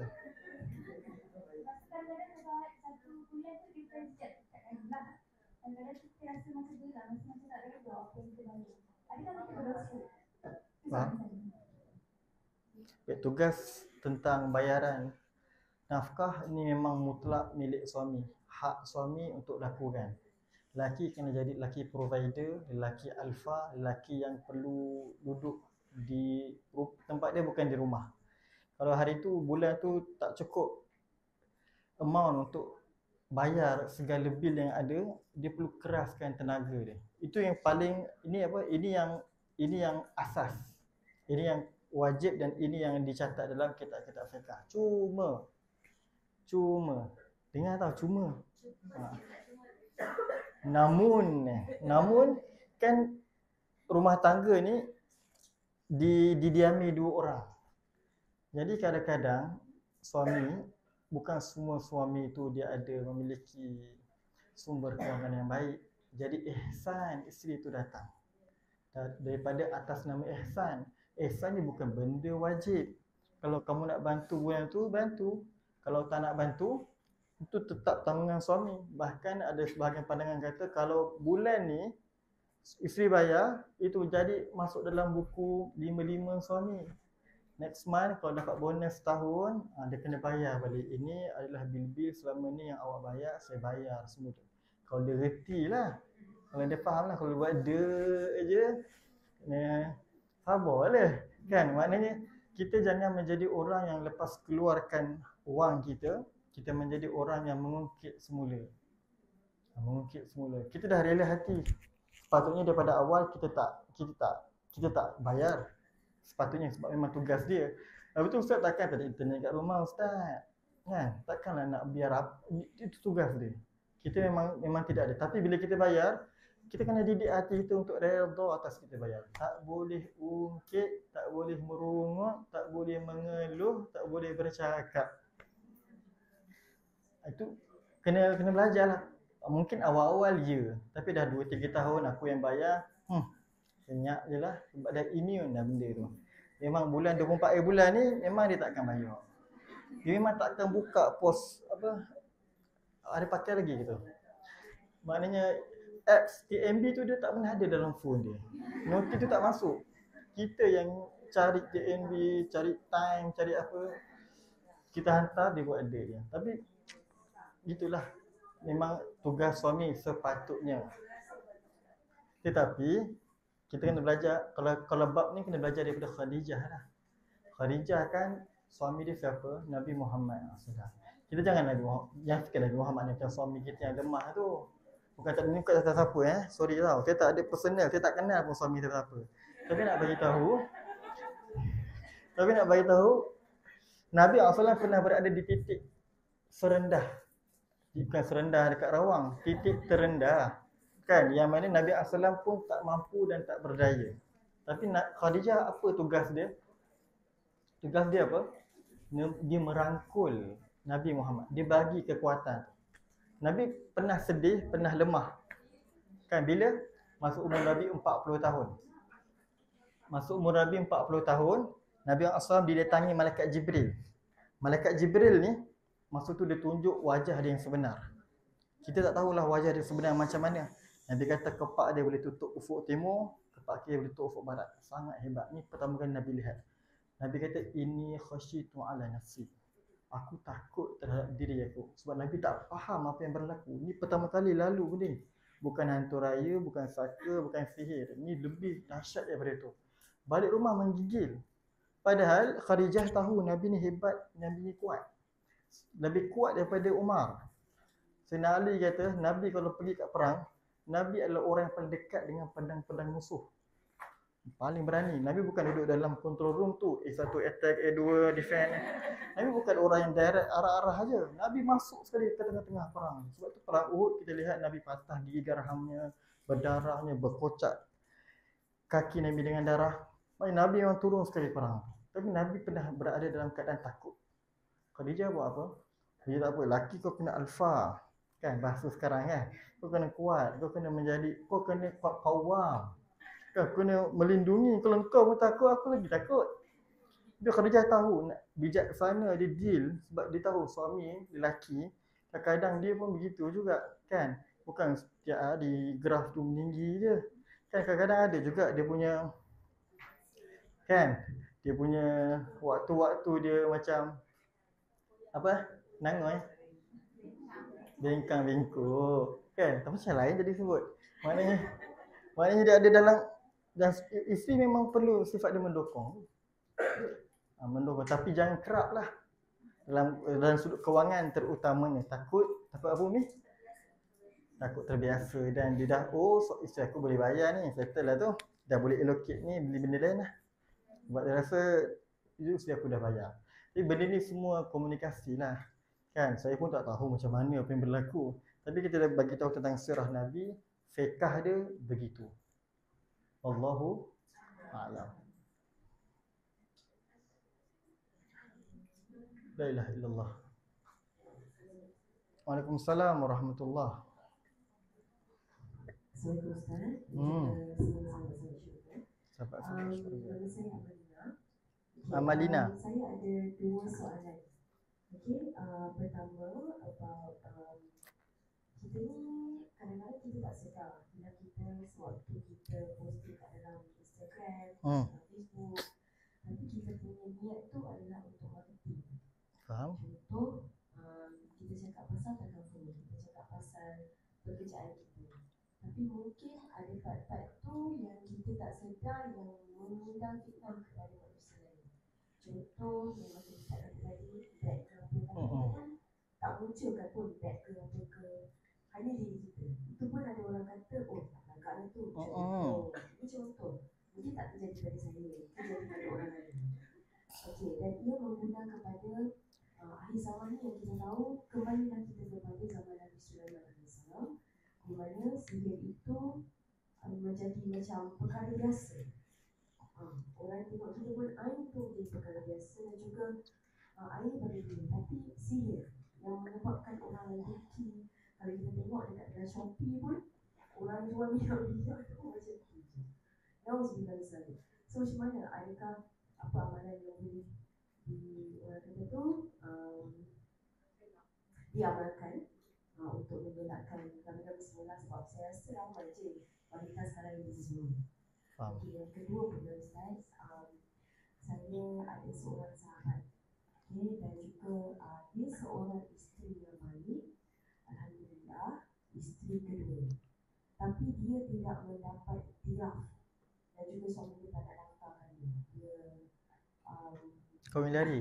Betul kat dia lah. Thailand, kau lari lah. Dia bukanlah kami lari. Kau berjalan?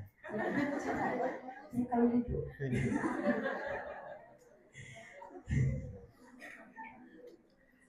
Kahwin ni lah, luar daripada Betul. Jadi isteri pertama tu memang lagi ceraikan. Tapi kiranya dia still masih nampak seperti isteri kedua, sebab suami dia masih macam melebihkan isteri pertama. Dia cerai dah. Isteri pertama dah cerai. Tapi melebihkan. So dia tak dapat hak dia sebagai seorang isteri, yang di mana bab-bab nafkah tu jangan cakap lah, tapi selalu agresif kepada dia. Maksudnya dera, mental dan fizikal. Okay, saya menangis bila dengar cerita ni, sebab dia ni adalah wanita yang sangat kuat. Umur dia hampir 60? Yes, hampir. Dan dia takut untuk ke another session perceraian sebab dia pernah melalui benda tu. Dan telah terkeluar daripada mulut dia perkara-perkara macam aku Nauzubillah lah, tapi saya nasihat dia untuk tidak mengucapkan itu. Aku bersumpah yang anak engkau akan hadap apa yang aku hadap. Dia sampai cursing lah. Jadi saya cakap kat dia macam ni lah, selama you jadi isteri, janganlah you sekat rezeki. Maksudnya kata okey, aku nak Allah tu tarik rezeki dia. Faham? Macam tu. Jangan dia cakap selama you jadi isteri, jadilah isteri mendoakan kebaikan. Tapi Ustaz, saya kalau ikut yang Pak Setan tu, Pak Setan? Pak yang tak baik tu, saya macam pergi dah cerai. Macam tu. Kita pula emosi kan? Tapi bukan konsep, tapi saya kesian kat dia sebab dia stuck dalam perkahwinan narcissist tu dalam 8 tahun. So mungkin saya Sampai sekarang ke? Sampai sekarang semalam dia nangis teruk. Jadi saya rasa macam sakit. Macam tu lah. Nak file cerai pun tak boleh. Sebab sekarang ni dia punya perkahwinan pun tak Ya, itu masalah pun. tak nak. Lepas tu dia nak ambil hibah takaful pun suruh-suruh. Macam tu. Sebab suami dia kata kau nak aku mati sangat tu. Tapi masih lagi bersama? Masih lagi. Suami dia lagi tua lah? Suami dia lagi tua. Masih bekerja? Masih bekerja as a pilot? 60 tahun tak pencen lagi? Bahaya tu. Suami dia sebab suami dia kaya satu. Suami dia dalam 60, tapi dia ambil sekejap-sekejap lah, 64 tahun. 64 tahun tak pencen lagi? Ayah ada cakap dengan dia macam mana, apa patut dia buat. Memang tak ada kebaikan langsung ke? Itu yang saya cakap tu. Ada kebaikan? Sebenarnya kebaikan tu selalu dia pandang kebaikan tu dia faham. Faham. Tapi cuma mungkin dia rasa macam dah bercerai satu keadaan yang sangat-sangat. La ilaha illallah. So macam mana Ustaz, ada tak? Saya sebagai seorang kawan dan sahabat tak nak nasihat teruk. Macam tu. Susah kan? Macam mana? Macam ni. Semua orang ada ujian dia. Dan dunia ni kita kena letak mindset bahawa tempat diuji. Dan setiap orang diuji dengan kadar kekuatan dia. Allah SWT uji dia seberat itu kerana Allah tahu dia kuat. Sebab tu kita tak terkejut dia kuat. Kalau di tempat kita dah awal-awal dah lari dah cabut dah kan. Mungkin dah banyak tinggal terbang dah. Ataupun kita dah memang dah tak ada dalam kehidupan dia. Sebab Allah SWT ni sebut dalam Quran, la yukallifullahu nafsan illa wus'aha. Allah tahu keupayaan, kekuatan setiap hamba dia. Allah uji macam tu sebab Allah tahu dia kuat. Cuma bagaimana dia deal dengan situasi tu. Dia kena sabarlah. Ustaz sabar lagi. Klise. Awak ada pilihan apa? Nak saya gegar rumah suami dia? Boleh? Saya pun bukan sesiapa. Bukan sesiapa dan kita pun memang tak dibenarkan bicara tentang rumah tangga orang lain lebih dalam sebab kita pun sekarang dengar sepihak je. Bukan kita nak defend lelaki tu. Tapi nak bagi tahu kalau datang kat mahkamah atau pejabat agama, dia akan datang duduk berdua. Dengar dua-dua belah pihak. Dan kalau ternyata lelaki tu salah, memang akan difasahkan, dibatalkan pernikahan tu dan wajib untuk cerai. Wajib untuk cerai kerana dah ada abuse, dah ada penderaan fizikal, dah ada kemudaratan. Sebab kadang-kadang cerai ni boleh jadi wajib. Kalau situasi macam tu, saya dengan terang kata dia memang wajib cerai lah. Sebab dah ada sentuhan fizikal dan sebagainya. Tapi kerana masalah tentang pendaftaran jabatan agama yang memang rumit sedikit, dan sebab itu kita kena belajar bahawa pasangan tu kena pilih betul-betul kan. Jangan terlalu ikut cinta walaupun cinta tu membutakan. Kan? kena fikir panjang, kena istikharah. Kalau akhirnya ustaz ada istikharah, dah berfikir panjang, dah dapat restu mak ayah dah, tapi gini juga ustaz. Inilah ujian untuk kamu. Kita jangan fikir bila Allah uji, Allah benci. Betul tak? Mindset kita satu lagi, jangan fikir bila Allah uji, Allah benci. Allah uji, Allah cinta. May yuridillahu bihi khairan yusib minhu. Barang siapa yang Allah nak bagi dia hadiah, kebaikan, anugerah, Allah akan uji dia. Dan dia bukan seorang wanita yang diuji satu-satunya. Kita semua diuji, betul? Tapi ujian kita berbeza lah. Kalau dia dekat tempat kita, mungkin dia pun tak boleh. Kalau kita dekat kasut dia, dia pun tak boleh. So setiap orang ada diuji, cuma kunci dia satu je. Sabar je. Kalau awak pergi mana-mana psikiatri, mana-mana kaunseling, tahu tak jawapan dia? Sebab kat rumah dia pun ada masalah yang sama. Orang yang datang dekat dia tu 20 orang queue, tahu? Queue 20 orang. Tapi akhirnya dia bolehlah pujuk, dia boleh bagi motivate, dia bagi inspirasi. Tapi last kali, apa pilihan yang ada? Sabar. Sikit lagi, 10 tahun lagi tu. 10 tahun, syurga. Kalau sabar. Sekejap je, 10 tahun je lagi. 5 tahun je lagi. Nak banding dengan akhirat yang jauh lebih lama, ini bayaran dia. Harga sebuah kesabaran. So hari ni kita belajar tebal-tebalkan sabar. Kadang-kadang kita pun dah sumpah seranah dah kan. Soalan pertama, faham. Tentang posting, takut terdedah dengan ain, sihir, kan? Kan dekat TikTok shop tu ada orang jual apa, kayu-kayu, cincin, minyak wangi, kasturi kijang pure, sabun-sabun. Itu ratusan ribu full. Jutawan dah perubatan Islam tu. Sebab apa dia jual benda-benda tu? Sebab kita semua terdedah. Kita tak salahkan dia lah. Memang kita semua perlukan benda tu. Kan?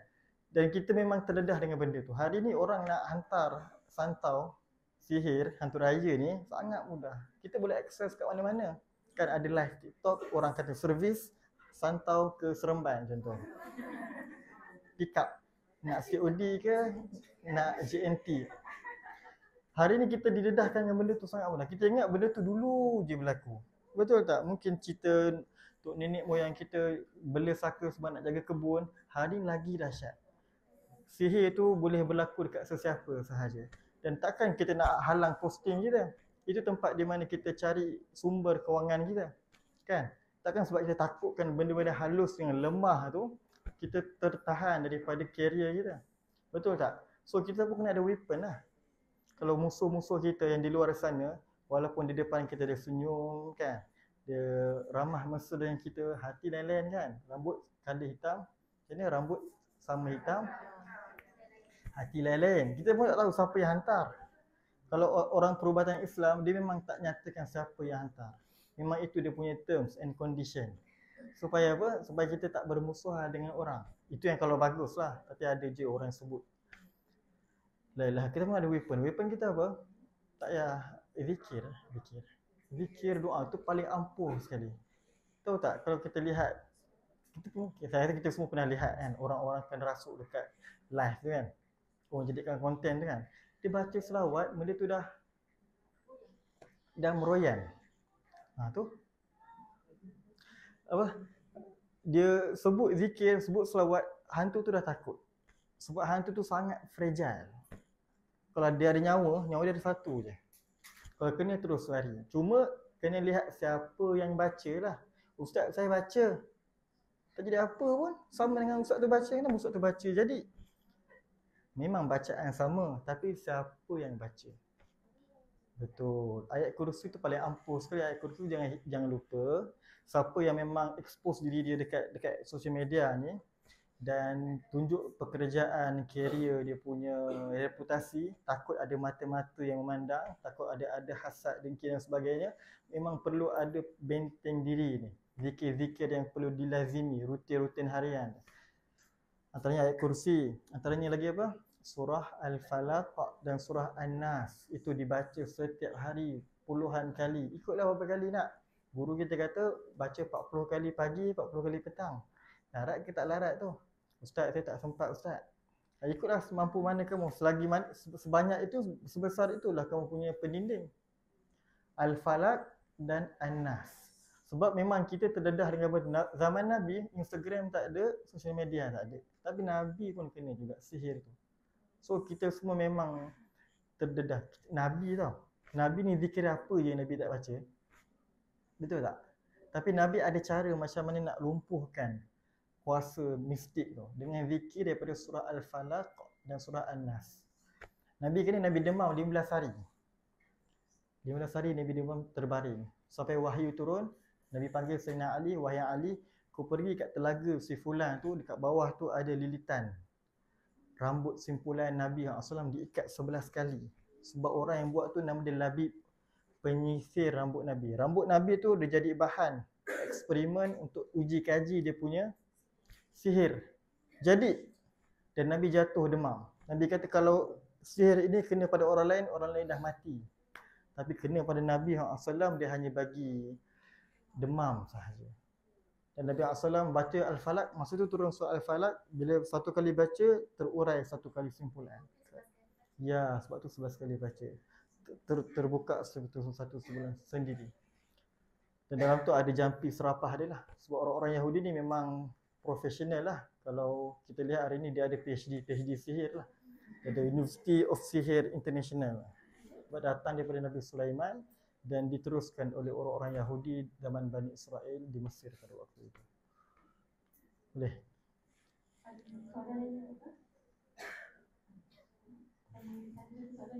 Boleh?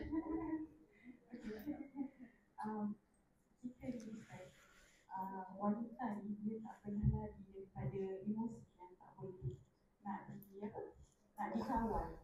Kadang-kadang tu pernahlah berlaku pada diri saya dan saya rasa di mana situasi tu berlaku, kita rasa macam kita mendoakan benda yang tak baik kepada suami.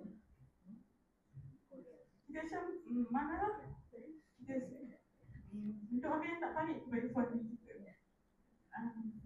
Disebabkan emosi kita tu. Dan benda tu dah berlaku dan tak sepatutnya berlaku kepada mana-mana isteri. Sebab macam Ustaz cakap tadi, seburuk mana suami kita, kita kena redha. Macam mana kita nak hilangkan rasa bersalah. Dan macam mana kita nak sebagai perempuan, kita nak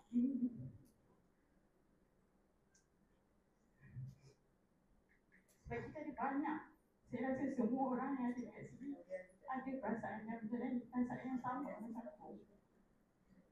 Ada kelas ilmu, belajar agama, tapi banyak masih akan ada dugaan kepada semua orang. Apa yang kita boleh buat sekarang? Suami masih ada lagi? Suami masih ada? Tak ada dah. Kalau dah tak ada, kebaikan-kebaikan yang hari ni kita bangunkan boleh niatkan untuk dia.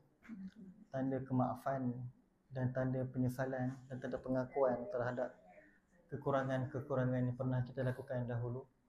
Kita niatkan bacaan Quran, sedekahkan untuk dia supaya nanti bila hari kiamat, kalau dia tuntut daripada kita hak-haknya, kita dah allocate dah account, second account ni untuk dia, supaya kita tak balik kepada Allah dalam keadaan muflis.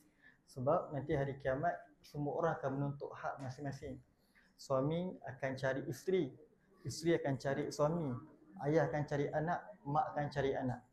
Semua akan berlari dan bila dapat dia tangkap anak dia tu, dia bawa, "Ya Allah, tebuslah neraka itu dengan anak aku ini."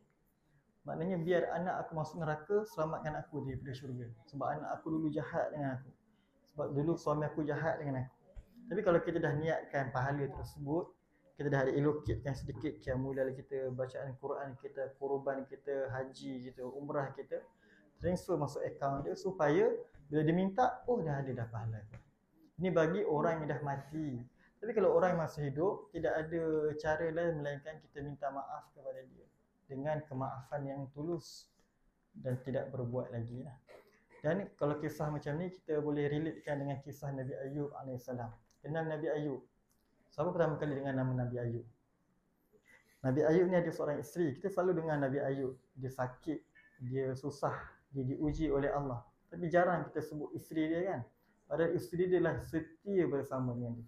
Dulu Nabi Ayub ni dia high profile punya orang. Kerja, ternakan dia, kebun-kebun dia, pengaruh dia mungkin followers ni 1.2 M kat social media. Semua orang akan like dia. Bila nampak muka dia, orang akan stay, tak scroll, tengok muka dia. Sebab apa? Dia influencer zaman itu. Tapi satu hari tu Allah Subhanahu Wa Taala cabut perlahan-lahan nikmat yang dia ada. Syarikat dia lumpuh, dia punya kebun tanaman semua punah, hancur, anak dia mati semua. Dalam riwayat kata mati dalam satu malam. Mungkin terbakar ya. Anak dia ada 12 ke 13 orang.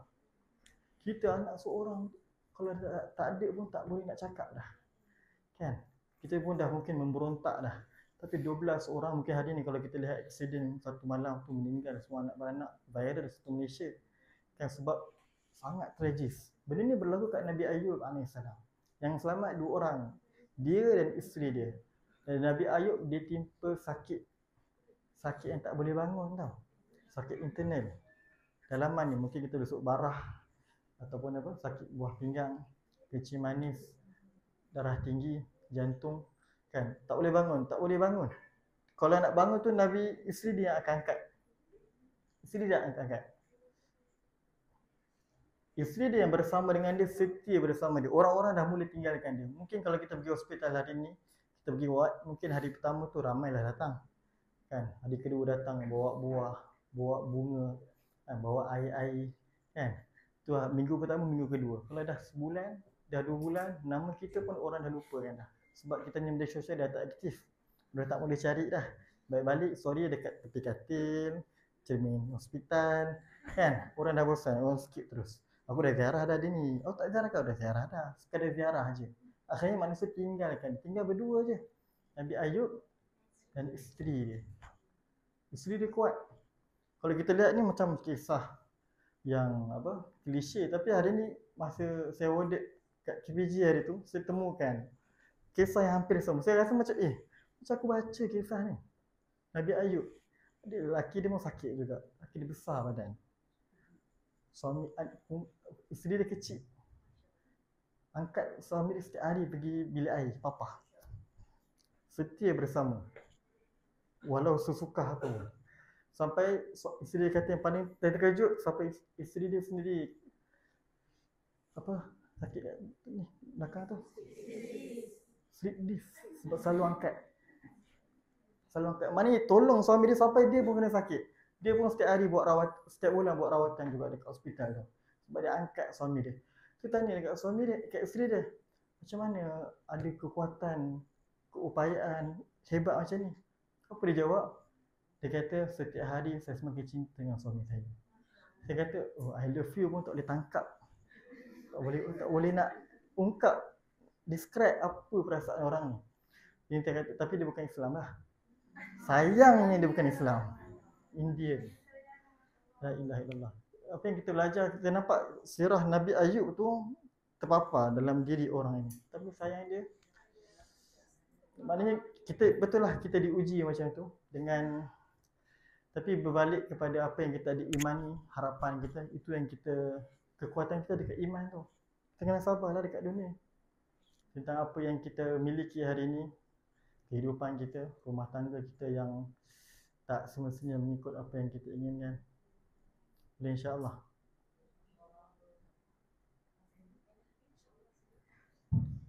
Ada ramai lagi kan? Assalamualaikum warahmatullahi wabarakatuh. Nama saya Diana Muhazir. Abdul Hazir. Saya nak tanya Ustaz berkenaan hari Arafah yang akan dimulai. So di Malaysia, Mekah 5 Jun. So Malaysia 6 Jun. So macam mana kita nak waktu doa yang hari Arafah? Faham.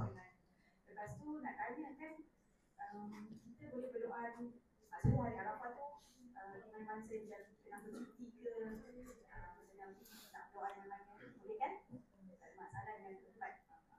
Yang pertama, hari Arafah ikut hari Malaysia. Kita dituntut berada di tempat ikut kiraan waktu tempatan. Walaupun ada sebahagian ustaz-ustaz kata kita kena check, kena cross check waktu Malaysia dengan waktu Mekah. Match tak untuk kita berdoa? Di luar Malaysia ikut waktu di luar tu. Ada di mana contoh? Di Japan. Lagi sekali. Ikut waktu Jepun lah. Di luar maksudnya di luar negara lah. Ikut di waktu tempatan. Kita tidak dituntut nak matchkan dengan Mekah ke. Sebab setiap tempat tu ada kemuliaan waktu dia sendiri. Kita Lailatul Qadar tak cari Mekah. Malam tadi Mekah, bagaimana langit tenang tak langit, tak pernah cari. Arafah pun begitu, Tarwiyah pun begitu, Ashura pun begitu, Rabiul Awal pun begitu. Dia ikut terms ataupun waktu tempatan. Dan hari Arafah tu seluruh harinya adalah waktu mustajab doa. Seluruh harinya.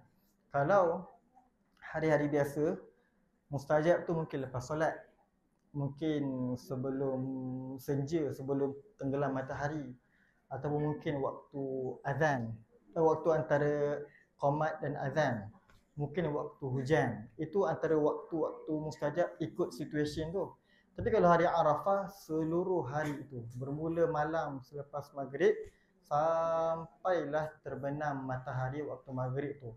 Waktu tu langit terbuka. Kita minta kepada Allah Subhanahu Wa Taala. Hari ni dah start dah. Dah start apa? Dah start menulis doa dah. Skrip-skrip doa kita dah tahu dah nak minta. Kadang-kadang kita dah tanda tangan. Dah lost dah. Tak tahu nak minta apa. Padahal fikiran berkecamuk ni. Lepas tu kita kena muntahkan dalam bentuk kata-kata untuk kita nyatakan kepada Allah Subhanahu Wa Taala. Ya.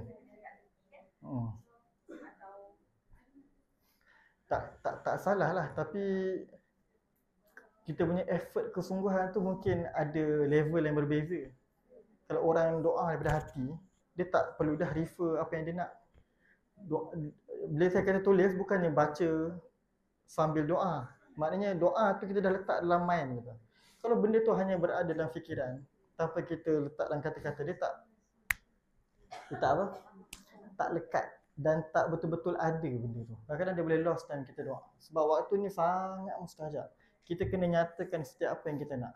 Kalau terlupa, maknanya kita tak betul-betul nak lagi. Betul tak? Kalau kita doa, nak apa? Maknanya kita betul-betul belum inginkan lagi. Jadi kalau kita tulis, benda tu dah ada dah. Apa yang kita nak? Itu soalan yang kedua. Saya tanya balik. Apa yang kita nak? Nak akhirat. Macam-macam kalau kita nak doa sebenar-benarnya tak cukup satu hari tu. Kan? Tak cukup satu hari tu. Sebab doa ni bukan tentang kita sendirian je. Betul tak? Kita kalau nak, semua benda kita nak. Tapi doa tu bukan tentang kita je. Dia tentang hubungan kita dengan Allah Subhanahu Wa Taala. Tentang kita dengan orang sekeliling. Tentang kita dengan anak-anak kita. Lepas tu ibu, doa dia paling padu sekali. Paling apa? Paling padu sekali. Untuk anak-anak memang mustajab. Ingat jangan salah faham. Doa ibu kepada anak itu mustajab. Tapi kalau doa ibu mungkin benda-benda lain, itu boleh dia sama macam lain juga. Doa untuk ibu untuk anak, ya mustajab. Tapi kalau ibu nak emas baru, nak handbag baru, nak itu dia punya pertimbangan sama macam orang lain. Faham? Bukan kata doa ibu ni confirm mustajab. Tak, doa ibu untuk anak. Doa ibu untuk anak. Dia tak macam doa ayah untuk anak. Dia tak macam doa guru untuk anak murid. Suami untuk isteri. Isteri untuk suami. Itu mustajab lah juga. Tapi tak selevel ibu dengan anak lah. Sebab ibu dengan anak tu ada hadis dia. Tapi kalau doa-doa macam tu adalah hadis lain yang lebih umum. Macam Nabi kata seorang saudara berdoa kepada saudara yang lain tanpa diketahui, itu mustajab. Doa senyap-senyap. Jangan doa tampal dekat frame tu. Tampal kat cermin, ya Allah murahkan rezeki suami aku kat cermin. Dia kata tak cukup ke aku bagi kan? Maksudnya doa tu sendirian, senyap, sunyi. Biar kita dengan Allah je yang tahu. Itu yang pergi laju tu. Apa? Ya, betul. Doa tu dan doa sendirian. Ya, boleh combo. Itu cuma add on je. Kan, tapi core dia adalah sendirian tu. La ilaha illallah Muhammad Rasulullah. Assalamualaikum. Waalaikumsalam warahmatullahi. Nama saya Mona Binti. Saya nak bertanya pandangan Ustaz. Sorry, emosi sikit. Berkenaan dengan family, saya nak tanya pandangan Ustaz. Betul ke sekarang saya berdiam diri dengan kakak saya? Saya rasa benda berlarutan dari saya kecil sehingga saya besar. Cuma yang paling saya rasa tekan bulan lepas lah, saya ada ujian saya yang Allah uji akhir tahun lepas,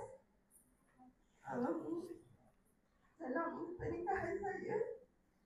Dan bulan lepas kakak saya ungkit balik, dia masukkan dalam media sosial yang ada saudara saya sedangkan saya sendiri merahsiakan dari ahli keluarga saya tentang masalah saya. Saya rasa tertinggal dan dia terus ungkit benda-benda. Jadi saya rasa macam saya tak boleh dalam grup family pun dia masukkan. Jadi saya terus left sebab saya tak suka bergaduh. Jadi saya pilih untuk diam. Saya left grup tu dan saya unfollow dia dekat media sosial semua. Saya cakap dengan suami saya nak diam dulu dengan family saya buat sementara untuk Raya Haji ini. Sepatutnya time saya balik kampung saya minta dengan suami saya buka bagi saya masa dan ruang. Saya akan balik selepas raya untuk menziarahi ibu saya. Cuma saya nak minta pandangan Ustaz lah berkenaan dengan kakak saya. Saya tak benci dia, saya sayang dia sebab dia satu dengan kakak saya. Cuma cara dia tu yang kadang-kadang buat rasa saya, kenapa dia nak dengki dengan saya. Jadi saya pilih untuk diam. Sekarang pun WhatsApp dia pun saya tak save pun nombor sebab saya tak nak tengok status dia. Kalau saya tengok, saya tak gaduh dengan dia, saya tak marah dia, saya tak cakap apa-apa pun dia. Saya tak cakap yang saya marah dia. Cuma saya cakap cukup sampai hari ni saya baca semua apa yang dia cakap. Last jumpa kakak bila? Raya hari tu. Raya Syawal hari tu. Syawal. Dia Baru lagi tu. jadinya bulan lepas. Sebab dia memang dari kecil dia kata mak saya lebihkan saya. Jadi dia memang tak. Kalau saya sebenarnya suami saya ada perempuan lain, dia curang dengan saya. Tapi saya ada lepas tu dia ungkit benda tu dalam media sosial. Saya tak nak burukkan suami saya dekat media sosial, tapi dia tak.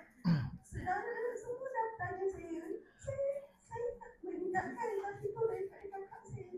Macam mana cara saya mendiamkan diri tu betul ke salah? Sebab dia tetap kakak saya kan. Yang pertama adalah ubat kepada permusuhan adalah tazawuj, iaitu ziarah menziarahi. Kena berjumpa one to one. Kalau orang ada benci dengan kita sini kena menghulurkan tangan kita dahulu. Kalau kita benar-benar ingin memulihkan hubungan tersebut, kita kena step up. Kalau nak tunggu dia, memang akan berlarutan. Tapi kita sendiri kena rendahkan ego. Kita kena buat baik dekat dia. Dalam hadis Nabi kata, man tahadu tahabu. Barang siapa ada suara latar. dan menceriakan suasana. Sedikit tegang tadi tu, kan? Apa? Man tahadu tahab, barang siapa yang memberi hadiah maka mereka akan saling cinta mencintai. Ziarah kakak, pergi ke rumah dia, minta dia pin location tu, kan? Bawa hadiah-hadiah, jumpa dengan dia, heart to heart, bincang dalam-dalam dengan dia. Sebab sangat mudah untuk kita jumpa, baru jumpa kan, maknanya sangat isu ni dia tak membabitkan orang lain, hanya adik-beradik. Adik-beradik adalah hubungan yang mudah untuk diatur sebenarnya, sebab kita daripada rahim yang sama. Kita ada sedikit persamaan, bukan daripada orang luar. Kalau orang luar mungkin latar belakang dia lain, latar belakang kita lain. Tapi kalau adik-beradik datang dari ibu dan ayah yang sama, kita boleh connectkan satu kelopongan yang hilang tu dengan pertemuan tanpa membabitkan orang lain. Cuba jumpa. Sebab memang begitu, kalau orang benci dengan kita, cara nak ubat kebencian dia terhadap kita, kita kena bagi hadiah dekat dia. Dia kena bagi hadiah dekat dia. Bagilah apa-apa hadiah, janganlah berikan iko kan. Kena bagi yang grand sikit, tunjuk effort kita bahawa kita ni memang nak menjalinkan hubungan yang baik dengan dia. Bagi tahu hasrat kita, harapan kita, impian kita dan cara nak lembutkan hati dia. Perempuan ni boleh deal dengan mudah benda tu. Boleh insya-Allah puan. La ilaha illallah. Next. Ada soalan yang kita tadi daripada Belah kiri. Belah kiri ni pada depan ni.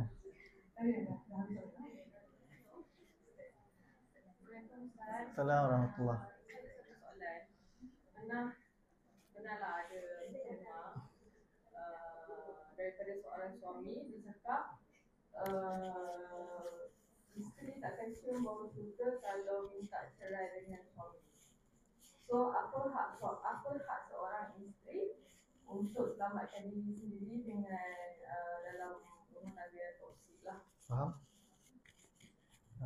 Kena habiskan hadis tu. Ada tak habis lagi? Minta cerai tanpa sebab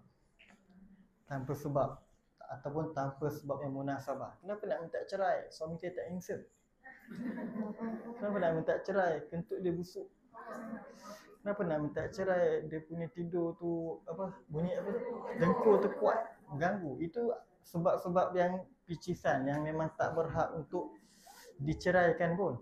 Tapi kalau dah berlaku violation, abuse, menumbuk kan, wrestling, WWE dekat rumah, itu memang dah boleh lancarkan kita punya misil ucapan penceraian. Kalau file dekat mahkamah, kita boleh menang. Dan memang kalau benda kita minta cerai tanpa sebab, dalam hadis memang Nabi kata takkan dapat cium bau syurga. Walaupun syurga ni boleh dicium baunya 500 tahun perjalanan. Dan Al-Imam Mulla Ali Qari sebut, walaupun dia masuk syurga, dia tetap takkan dapat satu nikmat dari berbentuk aroma wangian syurga tu. Maknanya kalau dulu dia pernah buat dan dia tak bertaubat, dia dah terlepas satu nikmat syurga, iaitu haruman bau syurga tu terlepas.